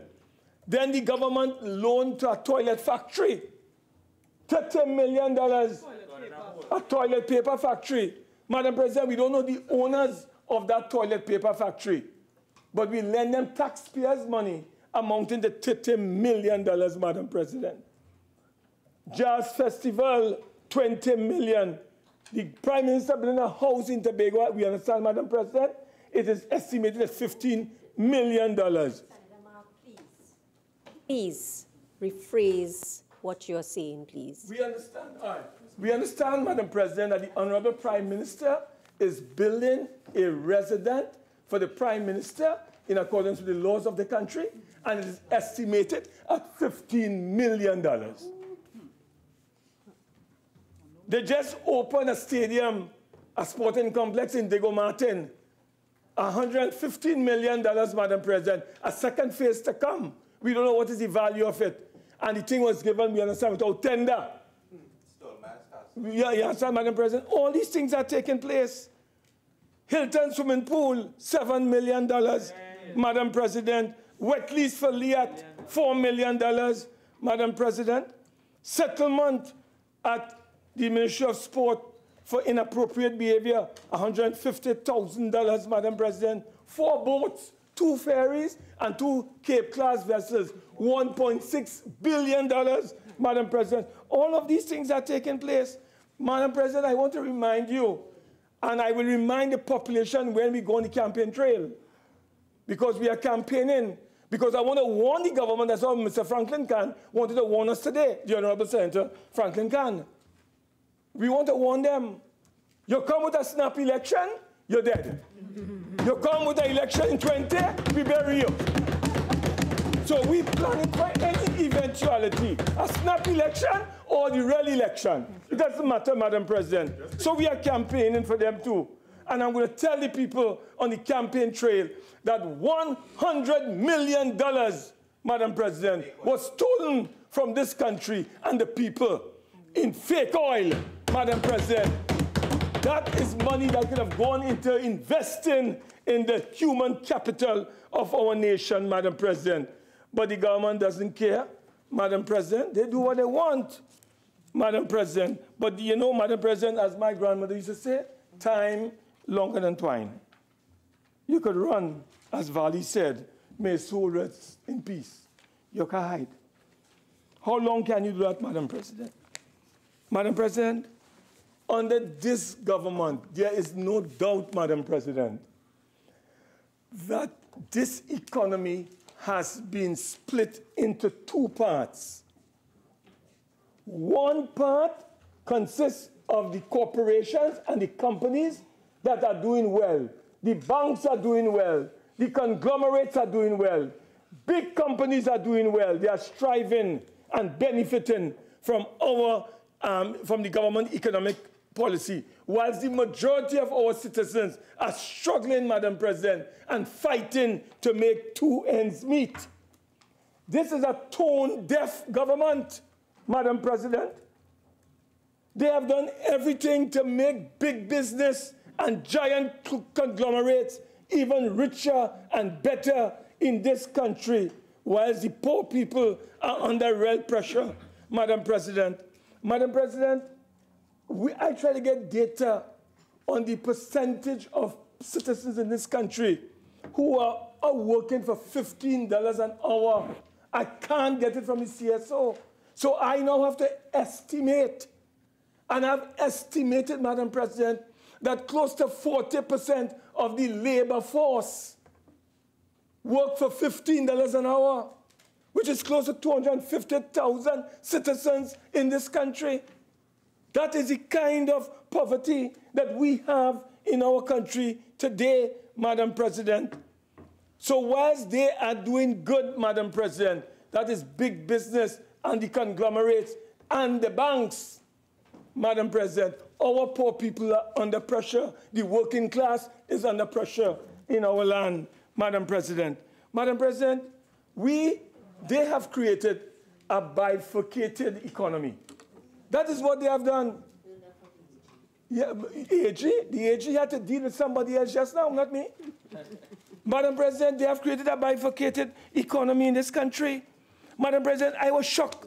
Madam President, I can't get data on a breakdown, Madam President, as it relates to, we live in a multicultural society, a multi-ethnic society like the United States. But Madam President, in the United States, you can get data on the African community, on the Caucasian economy and society or sector. You can get it for the Hispanics. In Trinidad, we can get no data. Well, we got data this morning, Madam President. Senator Mark, you have 5 more minutes. minutes. Yeah, Madam President, we got data this morning from somebody who addressed us. And I was shocked to learn that the highest level of unemployed persons in this country, we were told, are Indian women. And the highest number of persons who are unemployed in this country are Indian men. Source? No, the source is the UN, and they're about to publish a report on this matter. Yeah, well, you will see just now. So I was shocked. Please address the chair. Yeah, Madam President, I'll do that. Madam President, but we want to tell the people of this country that there's hope. There's hope. We cannot continue along this line forever. So, Madam President, the United National Congress is going to get Trinidad and Tobago working once again. Madam President, we believe the time has come to end the cycle of boom and bust, which has been perpetuated for decades by this government. To take our country out of this vicious cycle, we need to change the way we approach economic growth and national development. The UNC does not believe in the old PNM ideas of turnaround. To maximize the full potential of our people and nation, we must embrace economic challenges of the 21st century. The UNC believes what we need is economic transformation. When the UNC returns to government, Madam President, which is shortly, either this year when they call the snap election or next year if they change their mind. Madam President, we will immediately implement our National Economic Transformation Plan. Diversification is at the heart of our economic plan. We will encourage strategic investment in niche, non-energy sectors where we have strong competitive advantage, market opportunity, and growth potential. Madam President, we have developed 12 key strategic prosperity engines spread across Trinidad and Tobago.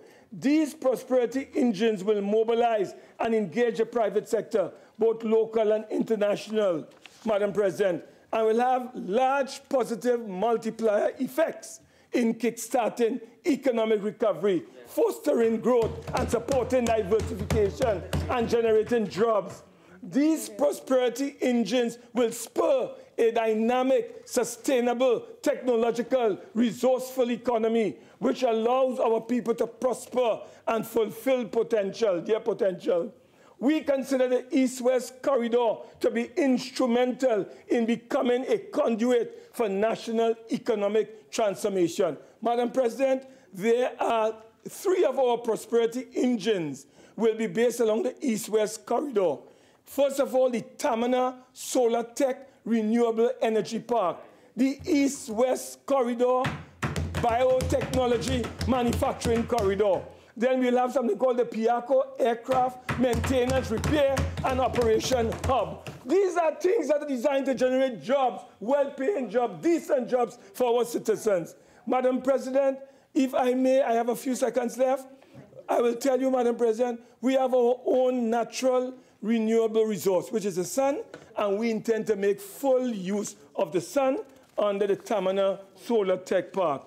Madam President, we are going to, in terms of the East-West Biotechnology Manufacturing Corridor, we will invite private investors to establish a biotechnology manufacturing zone along the East-West Corridor. And Madam President, in terms of aircraft maintenance, we will invite private investors to build and manage an aircraft maintenance, repair, and operations hub in the Aero Park at Piaco International Airport. Madam President, we intend to open a new airport, a second airport in Trinidad at Camden, at the campus, that's the aviation campus. So, Madam President, we have a plan for the economic transformation and development and diversification of our country. We are not coming here just to engage in rhetorical flourishes. We are coming here, Madam President, with a plan to deal with the people's interests, the people's future. And Madam President, as I close, and I thank you for allowing me to make my contribution this afternoon, I want to leave with you and this country that the United National Congress is the only hope for a better tomorrow, and we call on the people to get ready for change. I beg to move, Madam President. Someone needs to second the motion.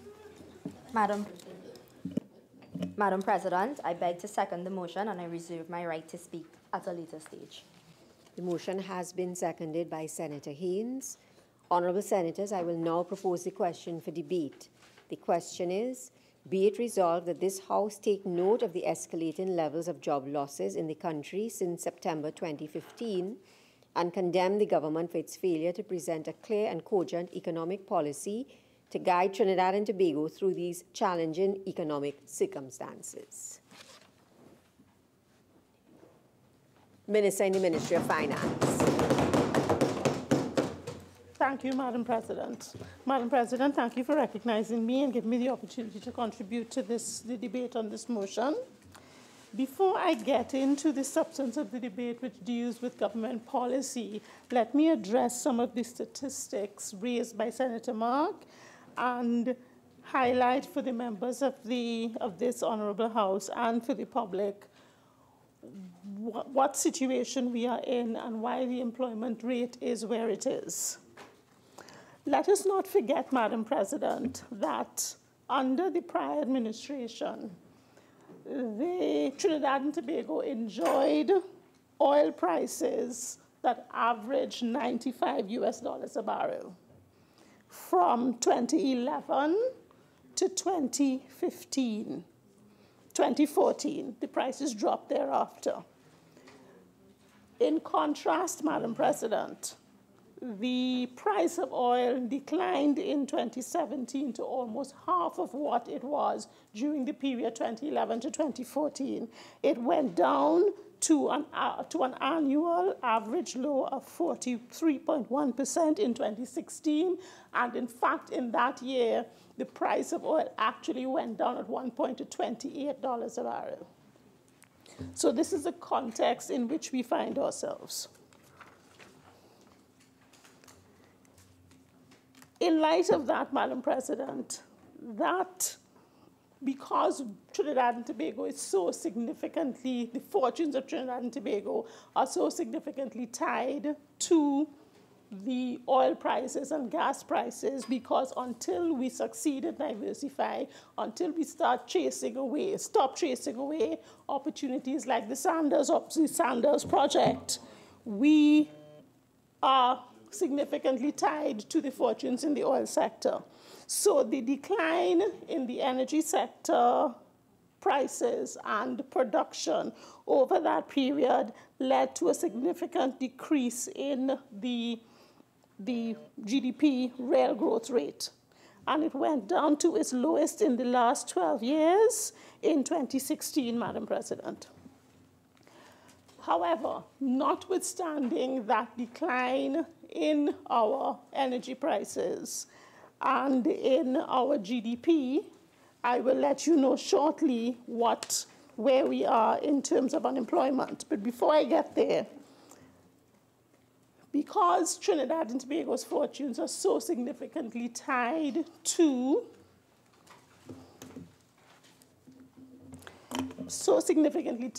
the fortunes of the energy sector, the revenue of the government is as well significantly tied to the energy sector. And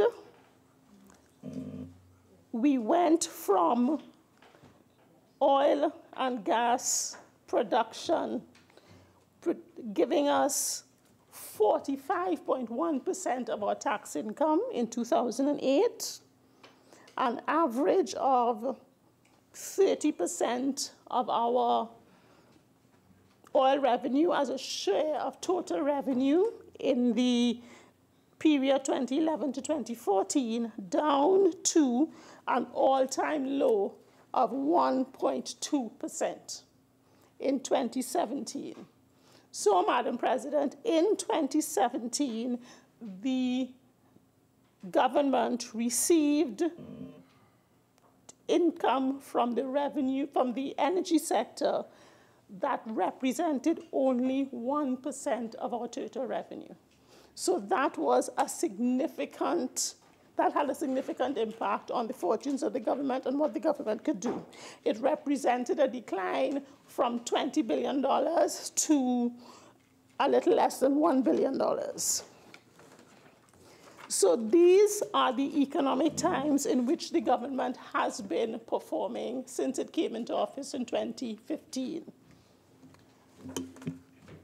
One would be interested in knowing, Madam President, that notwithstanding that fact, notwithstanding the significant decline in the income of the government, in the income of the country, the unemployment rate has remained, contrary to what Senator Mark has been suggesting, has remained fairly constant and has not risen above 5%.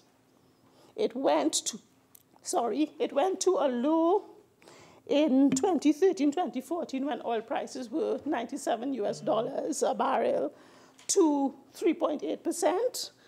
And there has been some increase since 2015, but it has remained below 5%. By comparison, Madam President, let us consider what happened with unemployment during our earlier recession periods. In the period 1987 to 1991, we also had a recession. We had oil prices going from $27 a barrel to half of that, of $13.53 a barrel. The unemployment rate at that time went to an all-time high of 20.4% in 1991. That is 20.4%, versus where we are currently of an unemployment rate of less than 5%. Let us look at this more globally, Madam President.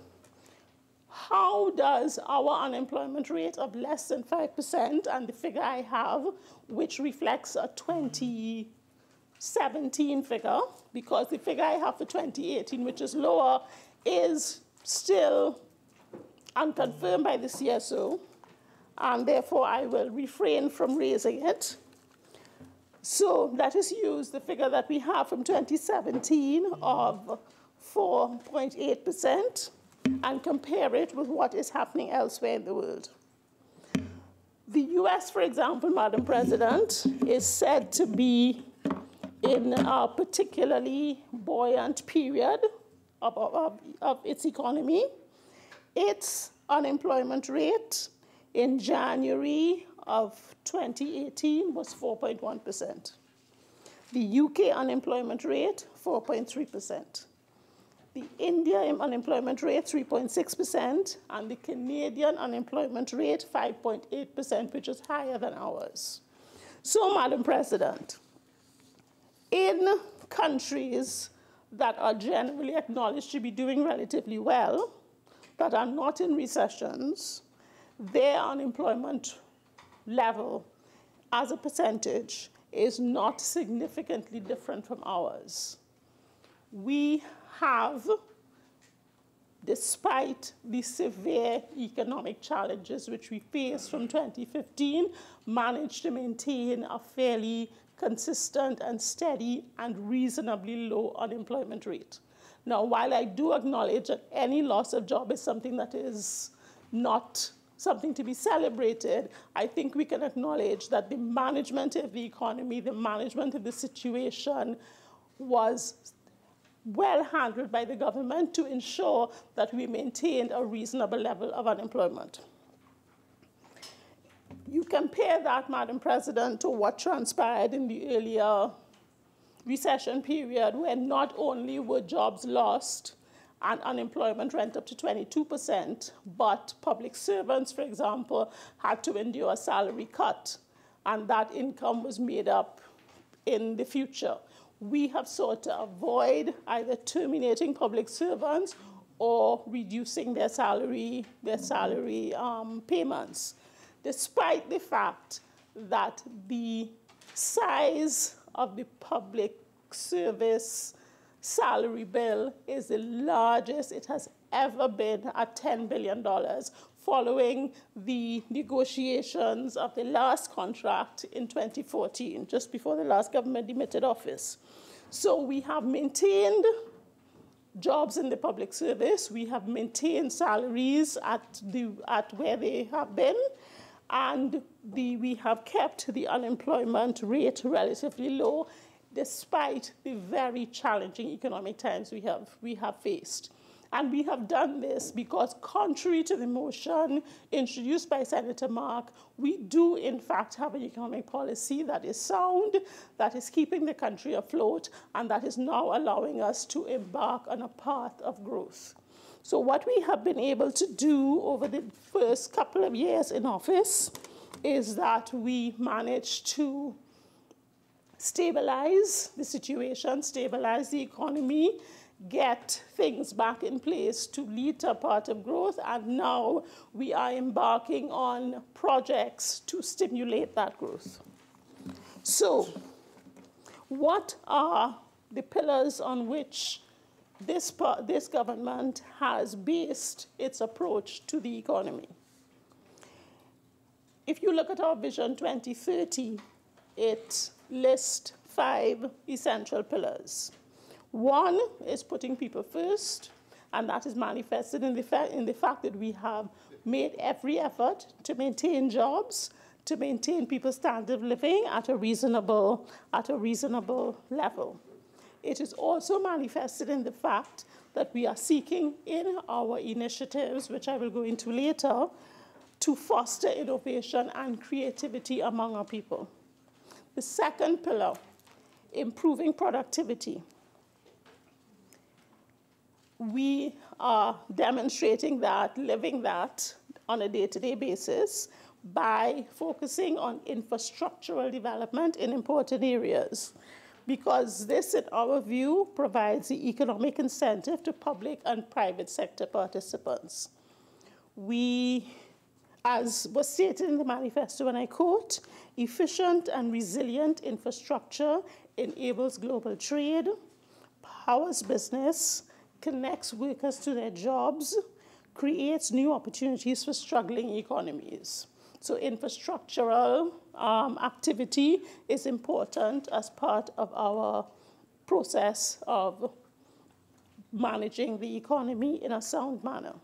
The third pillar, building globally competitive businesses. Our intention, as stated in the Vision 2030 document, is to maintain economic stability, mainly by pursuing sound monetary fiscal policy, promoting healthy trade and payment balances, and taking the necessary steps to contain inflationary pressures.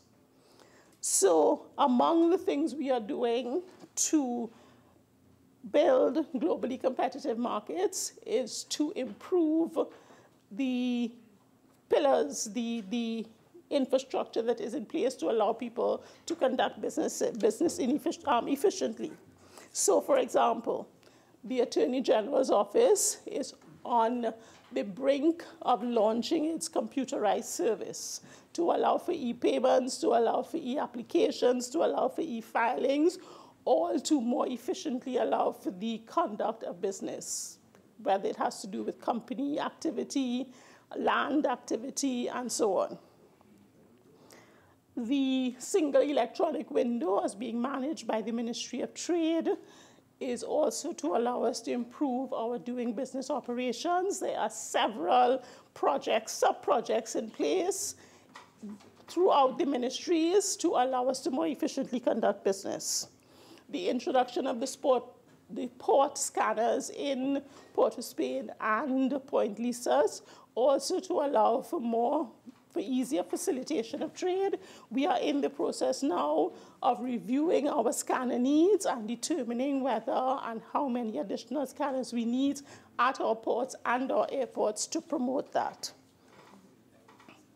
We are providing export financing and export support through the Exim Bank to encourage our exporters mainly to do and grow their businesses and operate them efficiently.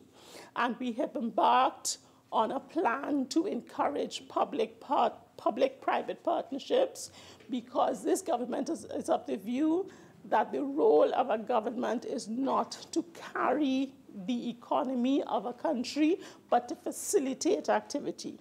And one of the ways we are doing that, while not putting the entire risk of certain projects on the private sector, is to engage in public-private partnerships.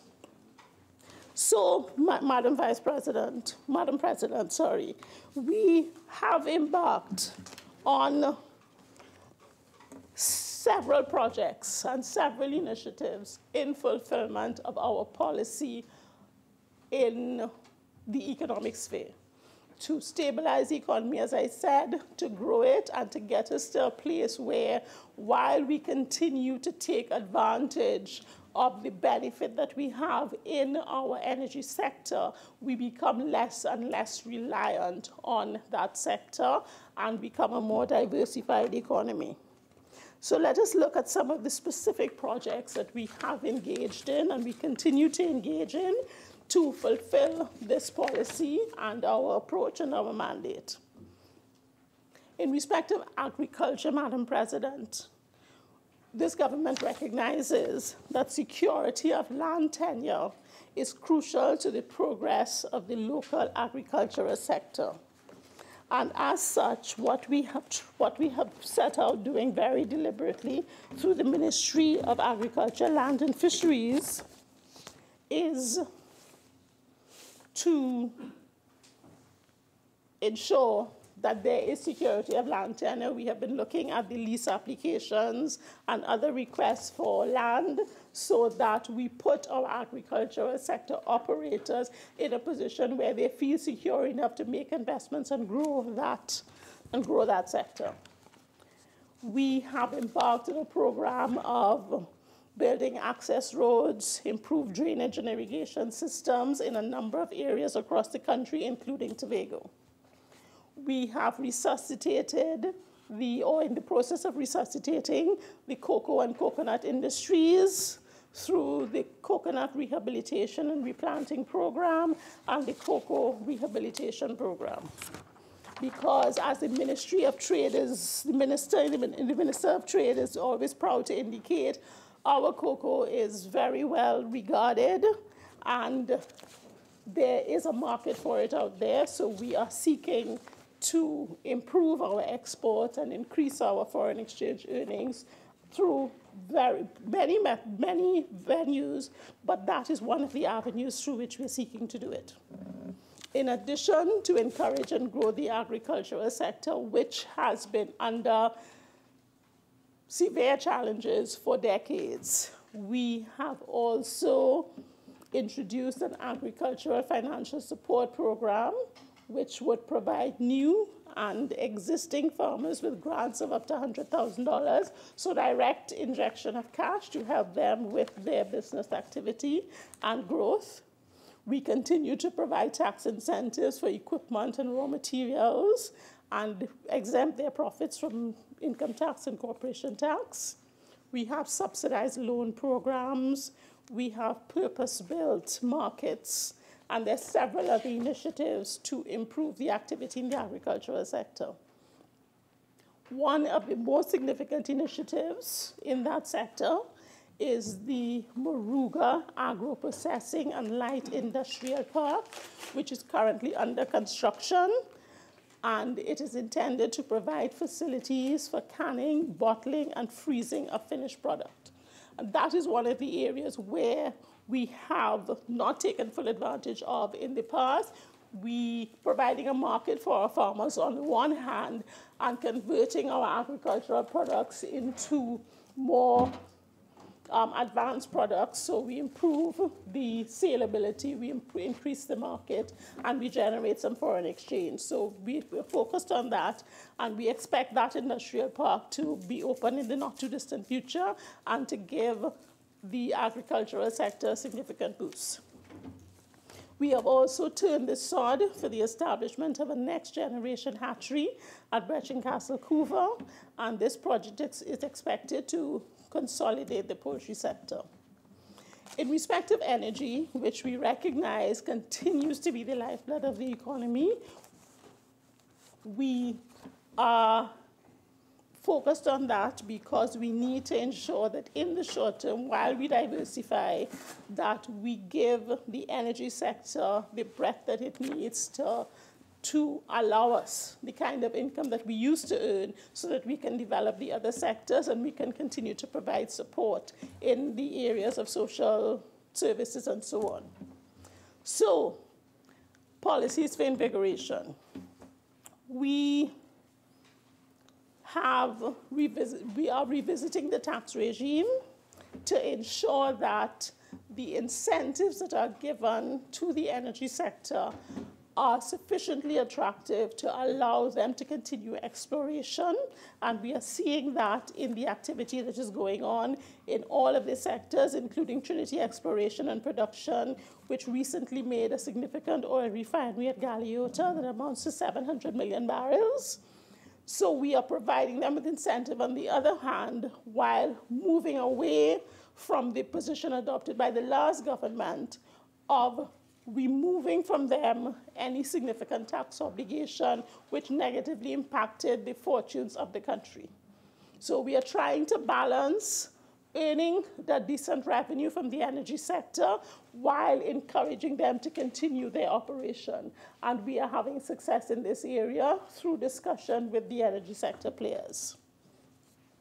So evidence of the fact that the energy sector players are on board with our new approach and that this approach is bearing fruit. We have operationalization of Juniper. We have an investment program that BP has embarked on of $8 billion over the next 10 years. We have projects including Angeline and Cassia gas compression project, scheduled to begin in 2020. We have upcoming exploration, drilling, and future fees. This is all BP, one company. In respect of Shell and EOG, they are to embark on aggressive exploration and development drilling programs this year. BHP Billiton as well has a development program that would see a gas supply to NGC maintain at 340 million standard cubic feet over the next 2 years. And the development of Block 3A, which is expected to begin production in 2023. Of significance also is a Dragon Deal agreement that was signed with Venezuela, which will allow us to secure a continuing supply of gas from a significant field to feed our energy-based industry in Point Lisas and elsewhere. We have also hired an international consultant to assist us with the development of the gas master plan, which will ensure the people of Trinidad and Tobago enjoy the maximum benefits from this sector. So when we embarked on our program of renegotiating agreements with the energy sector, we were told that we would chase them away and we would not get the benefit of their activity. This has not been proven to be true. The approach taken by the Minister of Energy, by the Prime Minister himself, and other members of the government has proven to be very successful in ensuring that the players in the energy sector continue to invest, continue to develop, while they give us a decent return on the activity in the energy sector.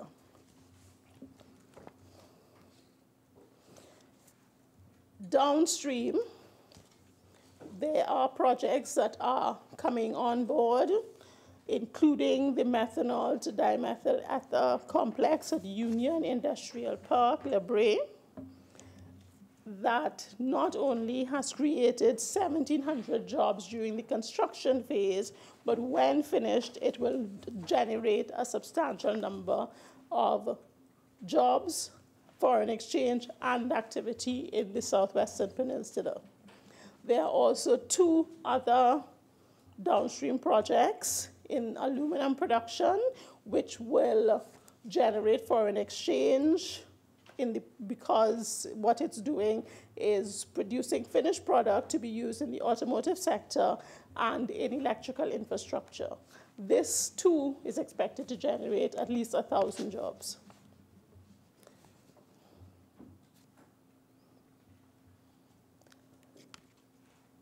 As I mentioned, the southern area of the country,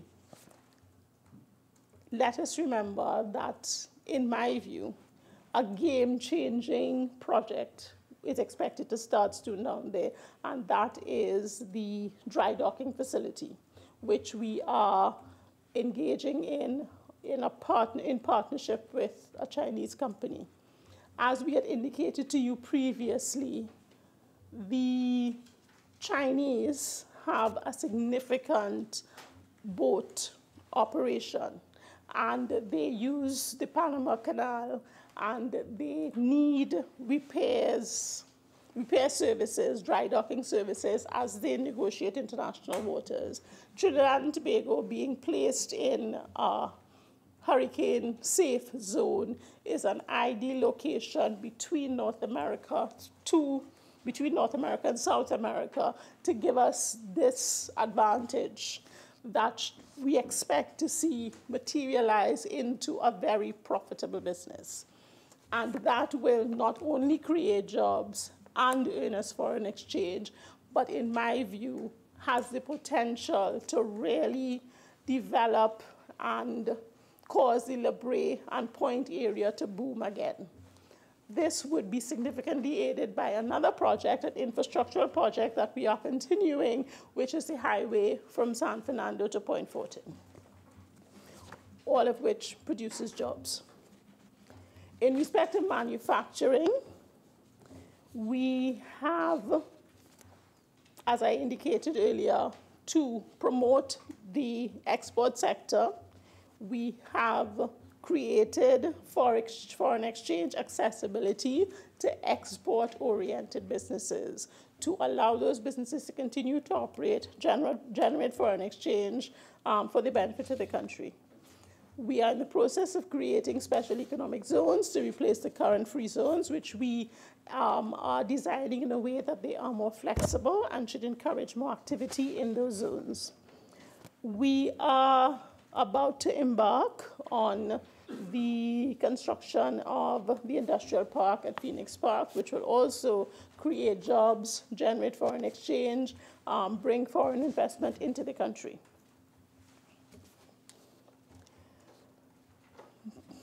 Madam President, this administration recognizes the importance of the development of the private sector in Trinidad and Tobago. As I indicated earlier, we are of the strong view that government is not intended to carry the economy of Trinidad and Tobago, but facilitate economic activity for the growth of the economy. So the strength of the economy cannot and ought not to rest solely on the shoulders of the government. So we need to ensure that the private sector is strong and vibrant so that they can grow and develop and make their contribution to the country's development. With this in mind, we have introduced and are working on the development of several business development incentives to encourage private sector activity. And as I said, one of the initiatives we are using is the public-private partnership. In tourism, we have a focus in tourism as well.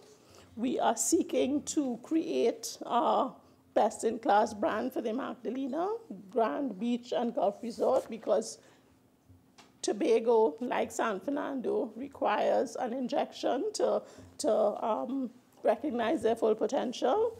And one of the ways we're seeking to do that is to improve the activity and the draw of the Magdalena Grand. We are also opening new air routes to allow in airlines with their airlift that have not previously come to Trinidad. We have seen some success with the introduction of Sunwing Airlines. They have brought an additional airlift to Tobago, and we are hoping to improve on that to bring more tourists and therefore more foreign exchange activity to Tobago. We are also in the process of finalizing arrangements to build the new terminal in Tobago to again improve the activity, access, and open up Tobago to a wider international clientele. In respect of maritime, we are leveraging our location or seeking to leverage the location of Trinidad and Tobago in a manner that will elevate the standing of this country in the international maritime industry. We have developed a yachting policy that is already paying dividends.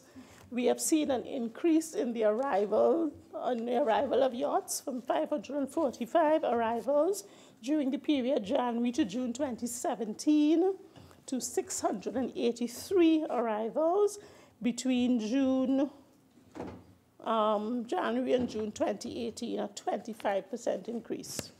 And this is before we construct the two arenas that are carded to be constructed, one in Invaders Bay and one in Tobago, which we are expecting to significantly increase the yachting visitors to Trinidad and Tobago. In particular, we are the ideal place for people seeking to engage in that kind of activity within the Caribbean, to visit during the hurricane season and to house their boats during the hurricane season. So as I said, we are seeking to take advantage of our physical location to increase that activity, which we have neglected so far. So we are seeking to improve that. As I indicated, we're putting people first. We recognize that Trinidad and Tobago has a wealth of talent, and so another focus is on the creative industry.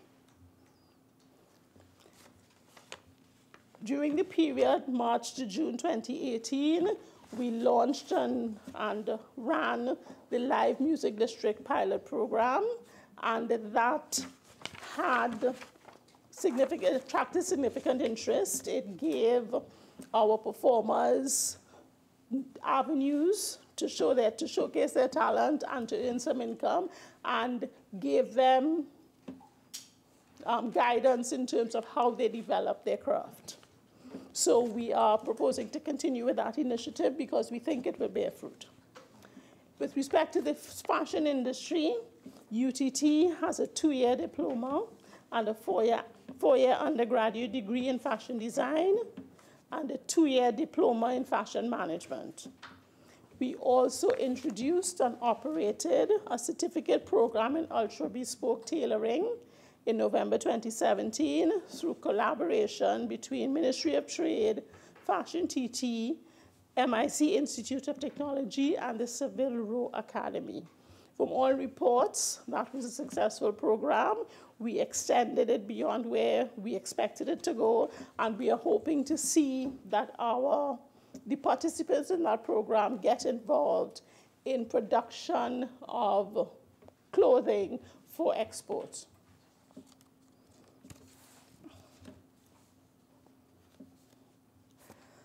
Madam President, in addition to that, one of the things that the government does to directly generate jobs, in addition to seeking to stimulate the economy, is to incur expenditure on various projects. Some of these projects, I apologize, Mr. Vice President. Some of the projects on which the government expends money are some of the very projects which Senator Mark referred to as vanity projects. These projects also generate jobs and salaries for the people who are destitute and can't get jobs and so on and so forth. So it seems to me that Senator Mark's contribution was a little contradictory, because if we are constructing accommodation for the Prime Minister of the country in Tobago, that requires us to employ people in Tobago. If we are fixing Mille Fleurs, which in my view is not a vanity project, but it is preserving our history for the future generations of Trinidad and Tobago, and I insist that is something we need to do. Not only does it do that, but it also generates jobs, so that the government has embarked on a series of direct activity in various areas to directly generate jobs, as well as provide social relief, as well as to generate the economy. So we have directly constructed houses for the thousands of people who are looking for assistance from the government in securing accommodation. And in addition to that, we have embarked on a program which provides direct payments to and incentives to individuals who want to partner with the government to provide additional houses for our less fortunate among us who cannot individually afford to buy their own house, most of which start at $1 million. So we have that. We also have the aided self-help housing program. One of the projects which we are targeting to start in the not-too-distant future, as I would have mentioned previously, is the San Fernando Waterfront Improvement Project and Regeneration Program. This seeks to provide the city of San Fernando with a facelift. Thank you, Mr. Vice President. It encompasses several other projects, which include the establishment of efficient facility and jetty along Hatters Beach, the construction of a medium income housing at Lady Hills Avenue, and the development of an administrative complex in Chancery Lane. San Fernando is one of the fence line projects that fence line communities that would have been impacted by the close down of Petrotrin. And we promised the population when we took the decision to close it down that we will provide support to these fence line communities. This is one of the ways we're seeking to do that. We are in the process of constructing hospitals in Arima, Point Fortin, Port of Spain, Sangre Grande. We are in the process of constructing police stations in Carina, Sinclair, Matura in Trinidad, and Roxborough and Old Grange in Tobago. In respect of roadworks, we have the QREP interchange, which is in the process of being constructed. We are finishing the San Fernando to La Brea roadworks. We are taking, Senator Mark all of a sudden is interested in the East-West corridor, but we announced ages ago that the part of Trinidad and Tobago that is least developed is that area in Toco. So we conceived of the highway to Toco and then a port in Toco to encourage not only development of that part of the country, but also to create an easier link between Tobago, which will not only encourage increase in visitors to Tobago, but also will encourage greater economic activity. Madam President, these are only a few of the initiatives that the government is embarked on. We are focused on ensuring that the economy, 1, remains stable, 2, grows and improves, and 3, gets on a real and sustainable path to diversification so that Trinidad and Tobago can more successfully withstand the vagaries of the energy sector. We have a clear policy in place. We have projects that are aligned to those policies, and we are implementing them as efficiently as we can, given the continuing economic challenges, to get Trinidad and Tobago to a place where it is comfortable, where we can all feel that we are significantly contributing to the economy and we can live comfortably. So, Madam President, while there have been some losses of jobs, I will reiterate that the rate of unemployment has not exceeded 5%, which is comparable to the most successful countries in the world. It is much better than the unemployment rate that impacted the country during the earlier recessions that we went through, and this was a result of the sound management of this government, which we will continue to along the path of with the intention of ensuring that Trinidad and Tobago survives and prospers. Madam President, I thank you. Senator Deyalsingh.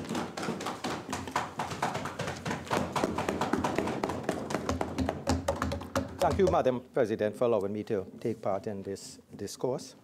And I must say, with the present state of the economy and the government's attempt to balance the budget, we all acknowledge the predicaments that citizens face. Citizens, I guess, we have the job loss, we have business places now trying to see how they can survive in this climate. And even the business owners now have to make harsh decisions, how they can, send home some workers, whilst, new workers coming in trying to get jobs. It's difficult in this present climate. So current figures show that the unemployment rates are around 4.4% unemployment rate in Trinidad and Tobago. And when we looked at other countries, Canada, for instance, has 5.8, United States has 3.8, Australia 4.9, Jamaica it's a bit high, it's around 12.45, I think. So we look around the world, and I'm looking at comparing to some other countries. Trinidad and Tobago is not so bad. Even in Spain, I think it's a very high figure in Spain and some European countries. So in a sense, we are still in a comfortable position. However, looking at the present climate with the oil economy, the natural gas on the decline, we have seen now that we are faced with a lot of challenges. And I have seen and counseled patients who had job losses. I see them in clinic. Even with the ArcelorMittal case, I remember someone committed suicide, and I was asked my opinion about the unemployment rate in countries and suicide that we see. And it's a fact that, you know, even in the States when there was a recession, this happened. So unemployment will affect the mental health, will affect the well-being of the citizens. And even in cases like that, the Ministry of Labor actually had some discussions, and I was fortunate to be part of that discussion where, via the Ministry of Health, Ministry of Labor, and I came in there and we were trying to see how we could help persons who were unemployed. And there was beautiful plans in place where the Ministry of Labor said they would be like the hub of the activities. They would be able to advertise, post. They will look at persons who are losing jobs and even see if somehow we can have different skills training, we can have different skill sets, we can look at these individuals, if we can fit them in some areas. So it was a beautiful plan.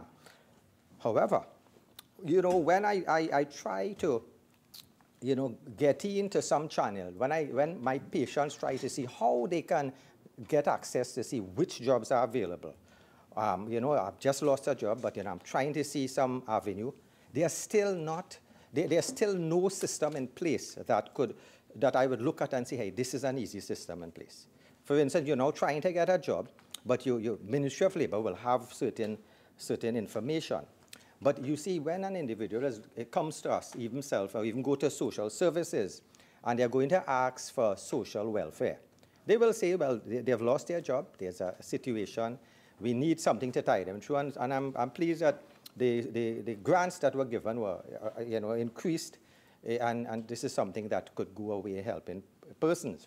But in certain institutions that we have in the UK, if you're coming for a job, if you have a job loss and you're coming to get social welfare, they actually put you on a list and try to place you on different jobs before they put you on any sort of dole system or before they put you on any sort of unemployed grants. So I'm thinking, in Trinidad, this is something we have to work at. So the Ministry of Labor may have its list, but there's a disconnect with the Ministry of Labor and the Ministry of Social Services who actually give out these grants. So an individual coming in sometimes, they may want a job, but they will now have to go through that list and say, look, so we are trying to place you in different things, and if you're placed, some of them would be very happy to get a job. But we need a system in place where we can place those persons into that job.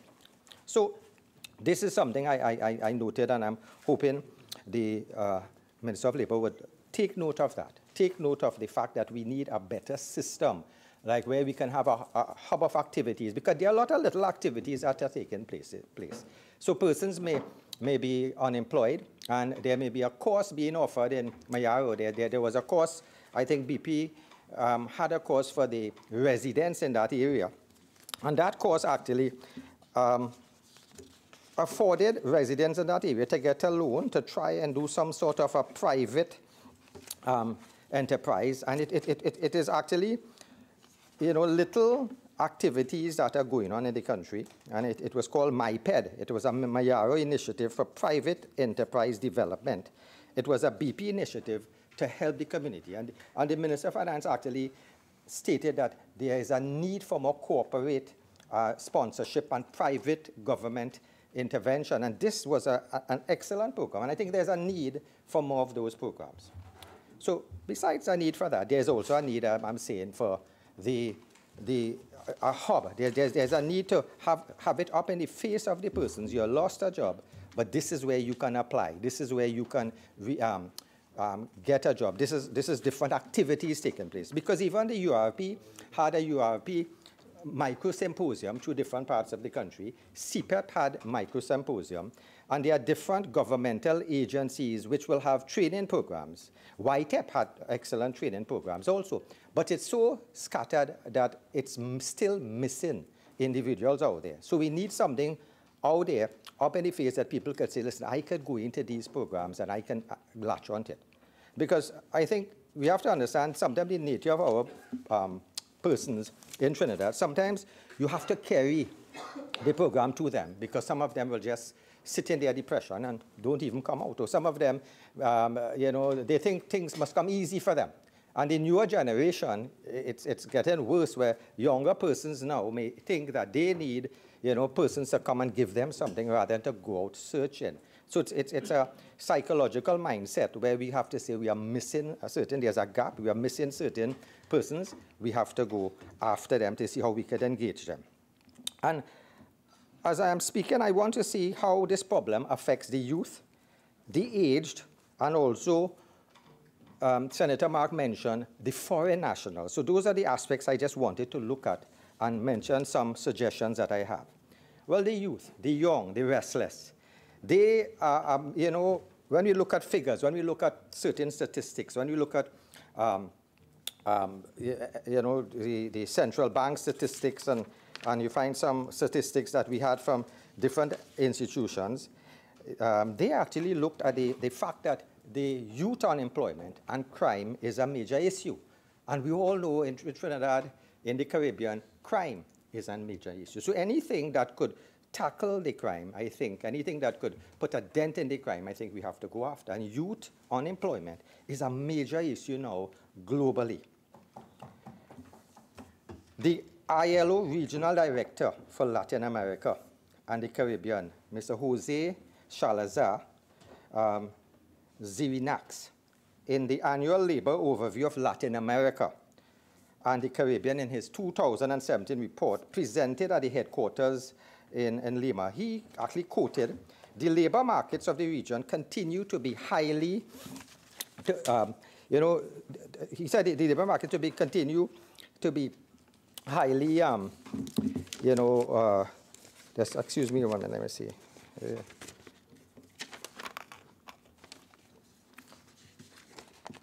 Yes, in his offset, he was saying the labor markets continue to show that there are a lot of youths that are being left behind.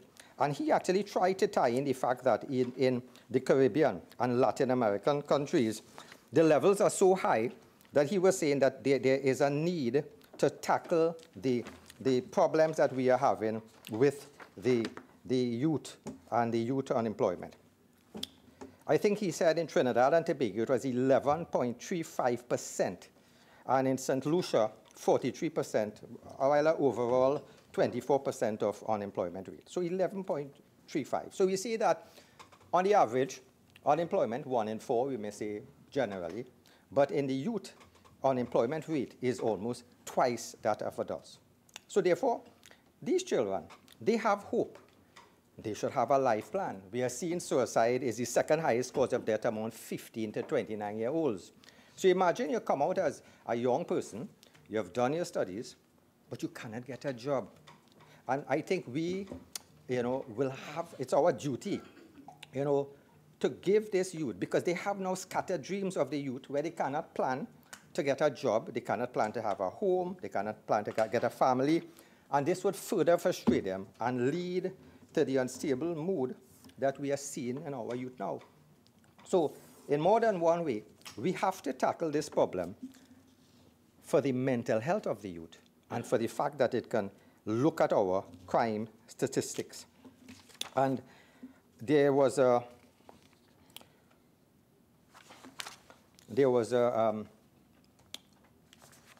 IMF blog, Madam President, where the view of the International Monetary Fund, IMF, staff and officials, they commented on pressing economic policy and issues, and they noted the difficult job market has led to an increase in crime in many Caribbean countries. So they try to link crime and youth unemployment.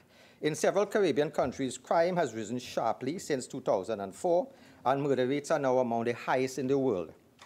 And according to an IMF book called Unleashing Growth and Strengthening Resilience in the Caribbean, they stated that about 40% of the Caribbean population identifies crime and security-related issues as the biggest problem facing their countries.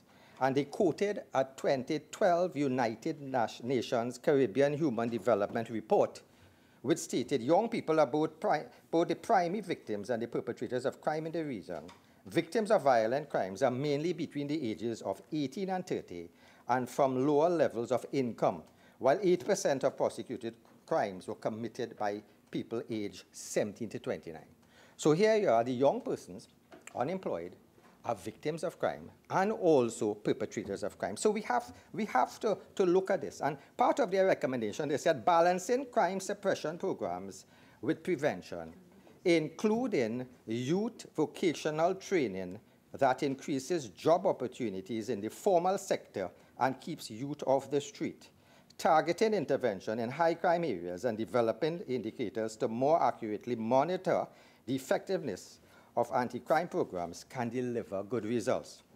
So therefore, our duty is to say how we are going to get how we are going to get the youth, how we are going to target these individuals. And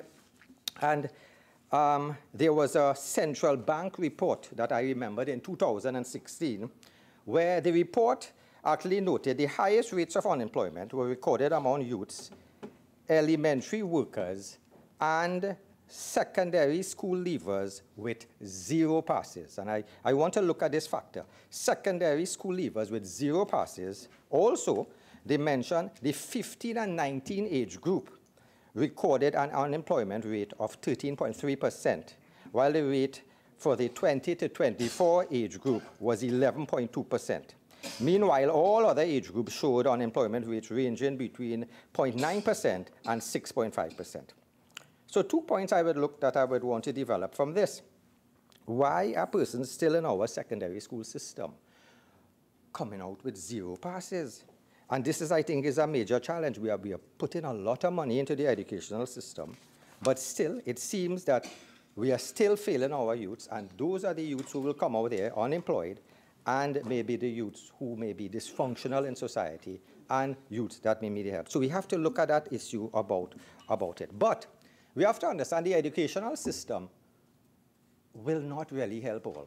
Senator Paul Richards actually had the motion he moved by having special teachers, special educators in school. It's a beautiful motion in the sense it is a motion that we are looking to recognize children who may not be able to go through that level and pass and have CXC passes. So we need to have these special educators to see how we can help these children, how we can prevent certain children from having the 0 passes we are looking at. And I think we may have to push for that special educators. We may have to look and push to see how we can recognize these children, how we can help these children. They may have special learning difficulties. They may have a lot of problems, autistic problems, and dyslexia. We identify them, and we actually will be able to train some of them. We'll be able to get passes. But we have to admit, some persons may not be able to take the educational system as it is. Some persons may want to actually be excellent at a skill.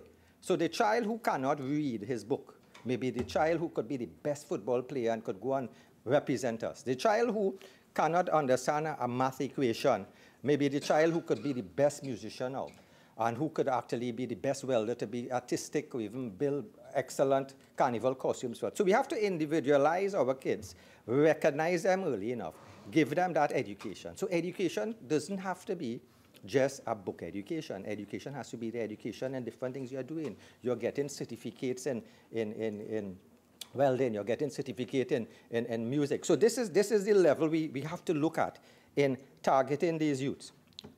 And what I look at is that we have, since 1988, YTEP Limited was a training organization which focused on technical vocational education and training.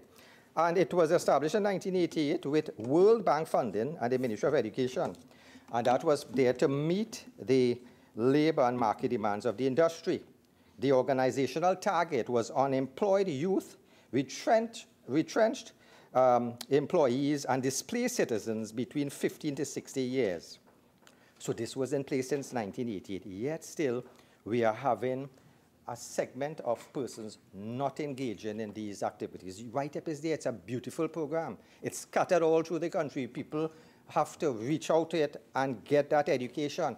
So we are still missing an element of persons who are not coming forward to go to the YTEP, and we have to understand why. Why is there a gap? Why is that there are programs but people are not getting it? So some people are not getting the programs because they may not know. Some people are not getting the programs because they don't care. Some people are just not getting the programs because they may find it's just too difficult to access it. But those YTEP groups are all over the country. So people should not have an excuse.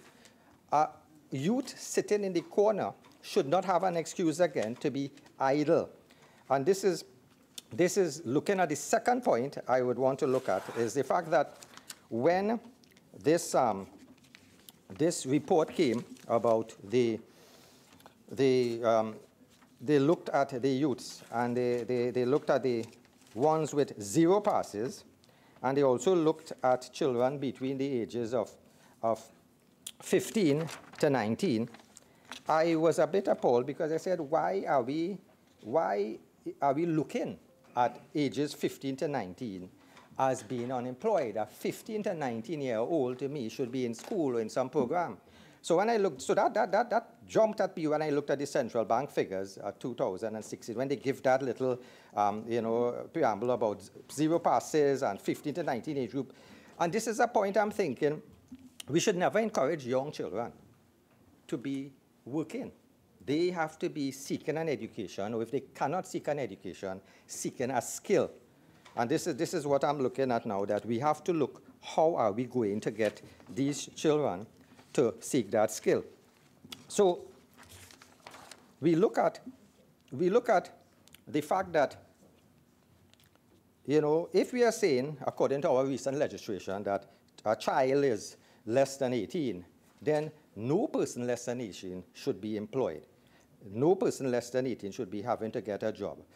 Anyone less than 18, we should come down to that and say, look, something is wrong here. You have to be doing sales training, or you have to be doing some sort of schooling. So therefore, we have to appreciate that if you have youths and they are left unattended, those youths who are left unattended will be idle. And idle hands, as you know, they can get into mischief, they can get involved into gangs, they can get involved into drugs, they can get involved in a whole host of activities that we have to frown on. So therefore, what I'm looking at is those children who are not in school, we have to get some way of monitoring them. Years ago, I remember there was something called a school inspector.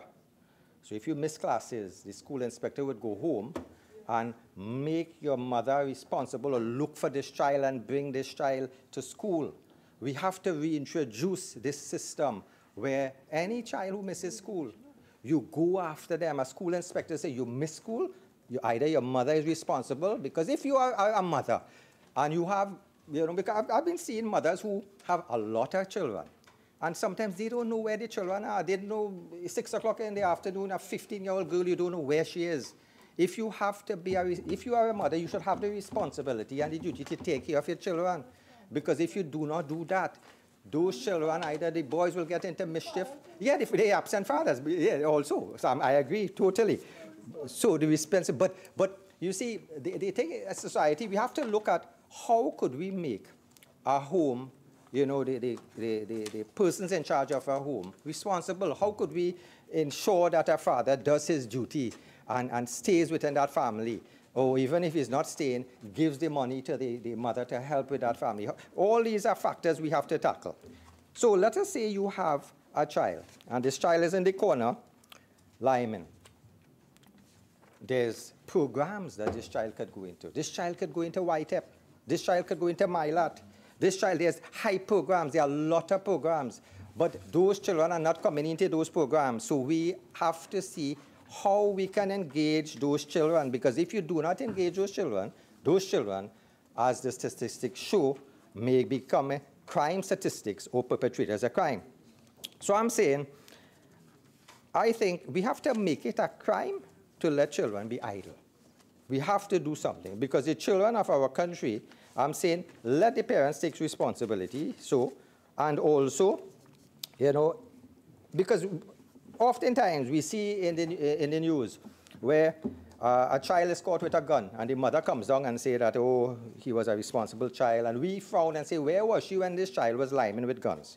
Where was he when the child had liming with gangs? So what I'm saying is that unemployed youth, right? I think what we have to establish now, if you are an unemployed youth, if you are not doing anything, if you are not engaging in programs or in a skill training, we should mandate it that they attend a youth camp. Not a boot camp with a bad name, but a youth camp. You're there, you're not doing anything, your mother can't even force you to come to school to take a training.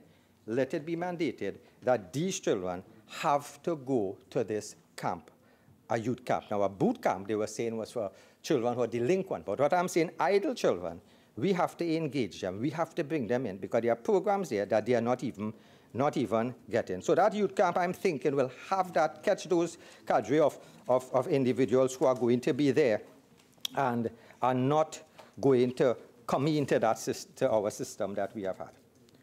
Now, we have to have exception. And we cannot, if a child is not in school, we cannot just make it law to say, well, you have to go to a youth camp. Because remember, some mothers have school homeschooling.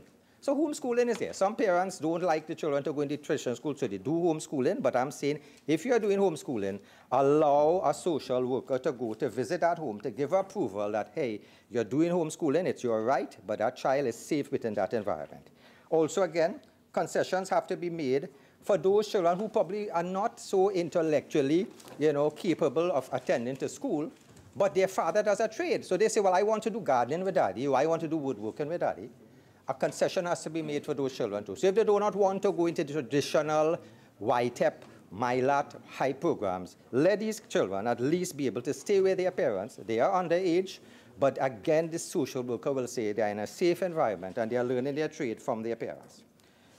Now, there's another problem with youth. So besides the youth who we get in are not educated, we have a lot, the other extreme, where they are educated young persons out there who are educated but jobless. They are not getting their jobs. They are young people who are qualified, certified, went through GATE, but they aren't employed. They are underemployed.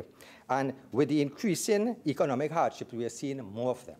Within the medical fraternity, we have a lot of doctors coming out there, and they cannot get jobs.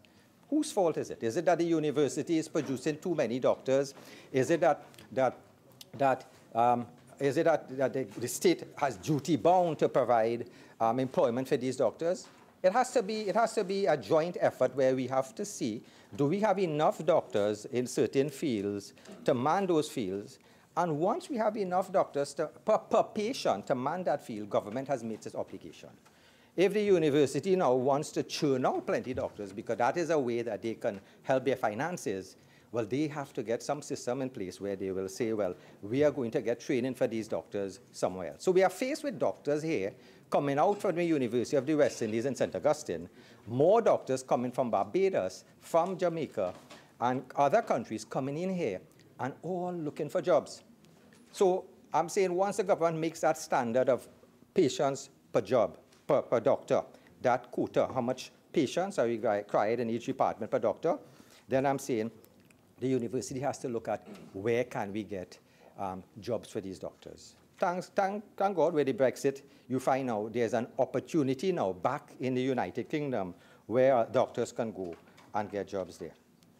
So therefore, looking at this scenario, there's Grog and Strobel in 2003, who had a report, and they said overqualification to a developing country.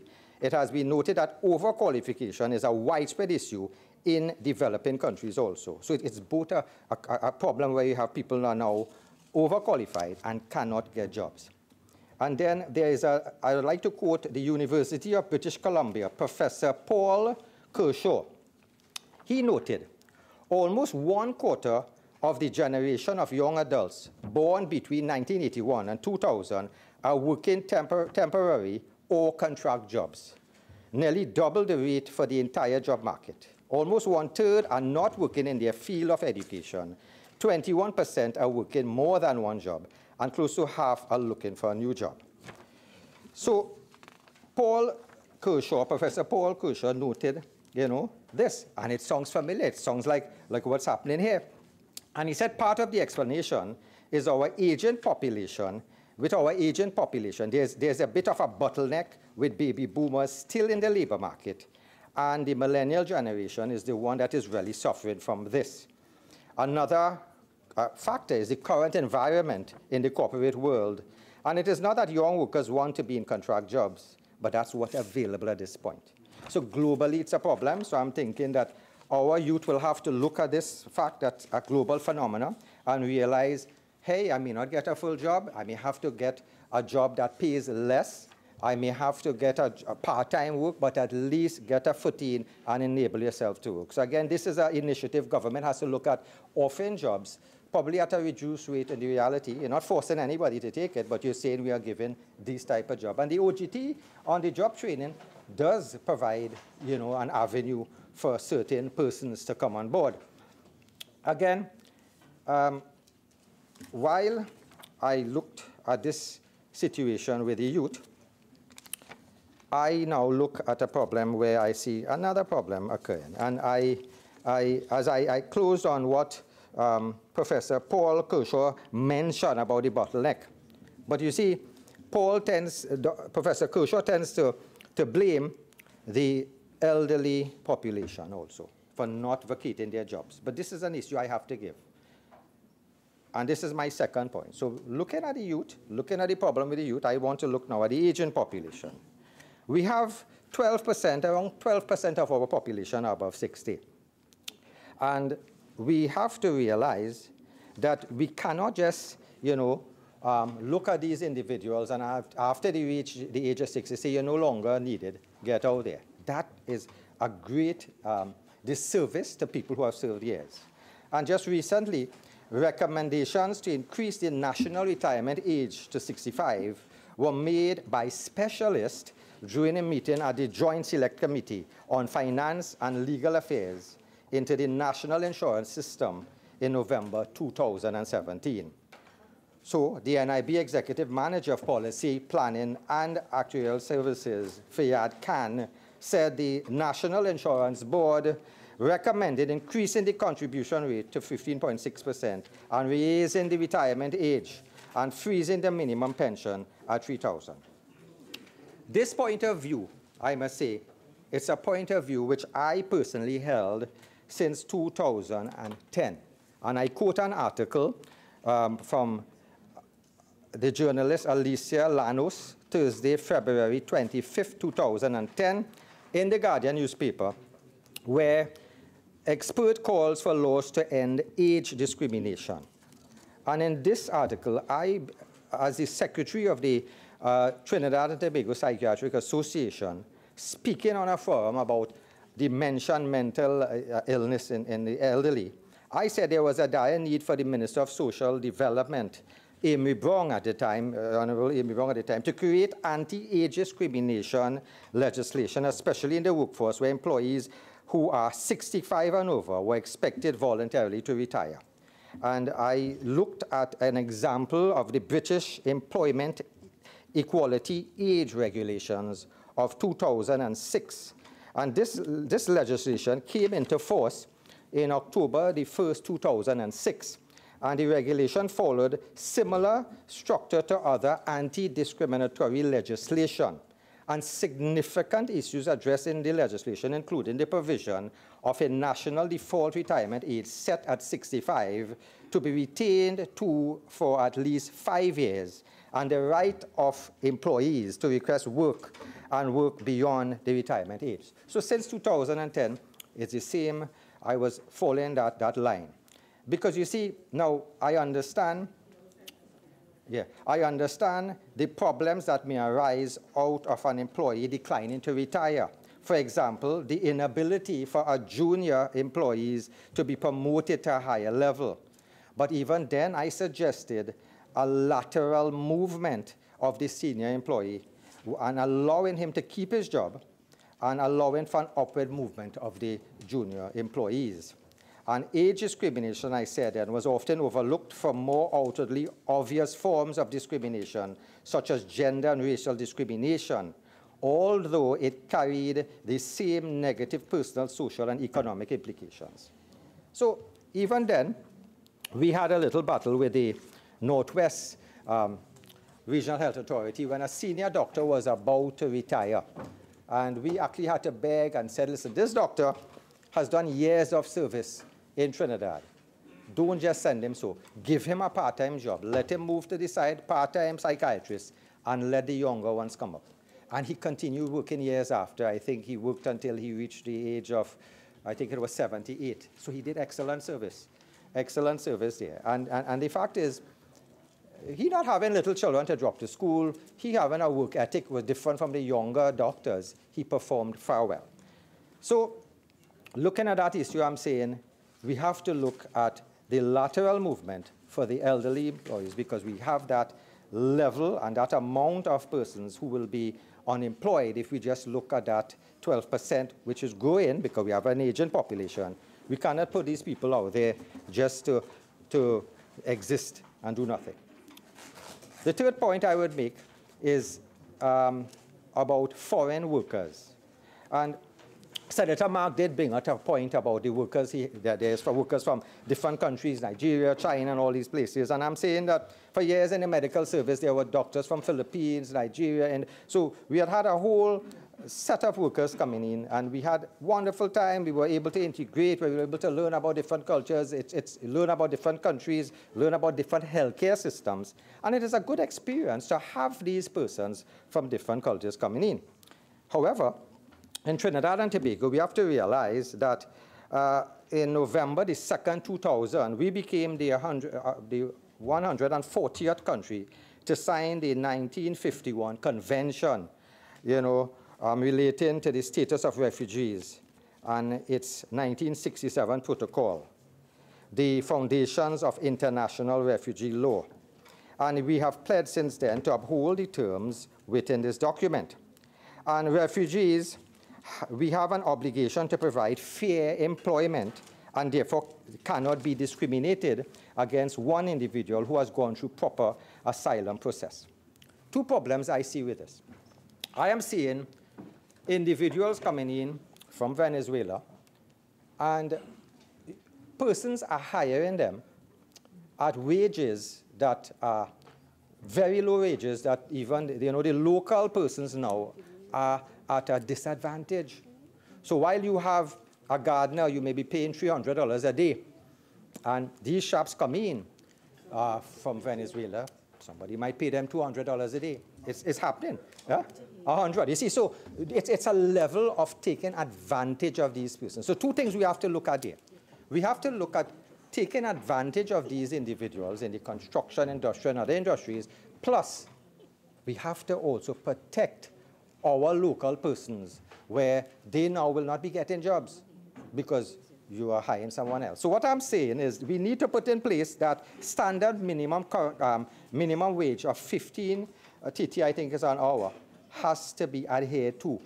We have to have systems in place where the Minimum Wage Act will be able to transcend both the foreigner coming in and for our local persons, because it will disadvantage both if it is not put in place. And I'm thinking that, so we have to put something in place. So, you have 5 more minutes. Sure. So we have to put, thank you, Madam President. So we have to put something in place, and I'm suggesting the UNHCR should be coordinated with the ministry to document how the government could look at this to deal with the Venezuelan refugee crisis. So, in closing, I would say that there are a lot of persons out there, there are a lot of programs out there that people are not coming into. There are a lot and I say it could be a lack of desire, a lack of drive. I've seen young fellas who are healthy just lining in the area. When I say, come, let me get you into a program, I'll get you in. I don't want to do anything. I said, but look, there was this attorney, Vera Bajan, without arms, and she was able to qualify without arms. And here you are, a strong individual, and you're not even getting up your butt to go into a program which is free, and you're giving you a stipend. So our challenge is how to get these guys in, and I'm saying we have to legislate in place to get the idle youths off the block. I'm saying the lack of inner drive is something we have to look at. And I'm saying the ministry need to look at centralized hub of activities to advertise where you can get these jobs, where you can get these training, something centralized. It's too disjointed. And also I'm saying career counselors should be there available in the social services area where they could actually, you're coming in for social welfare, they can actually guide you for other jobs. I would like to close by saying that I had a beautiful experience this morning where one of my patients came and told me that in 2013, under a program under, I think there was a Minister Mustafa, Ministry of Tertiary Education had a skills surface where this girl went and she did baking, she did cooking. She was given a kit to come home after and start to make her cake and whatnot. And all this was free. And she is a level of success. But she actually, it's a friend who told her this program was available. And she comes to clinic as a patient, sells nuts, sells cake, and there are success stories out there. We just have to get people to get it and to get to them. I thank you, Madam, for allowing me to take part. Honourable Senators, at this stage, we will suspend for tea, and we will return at 5 p.m. Senator Obika will resume when we return at 5 p.m.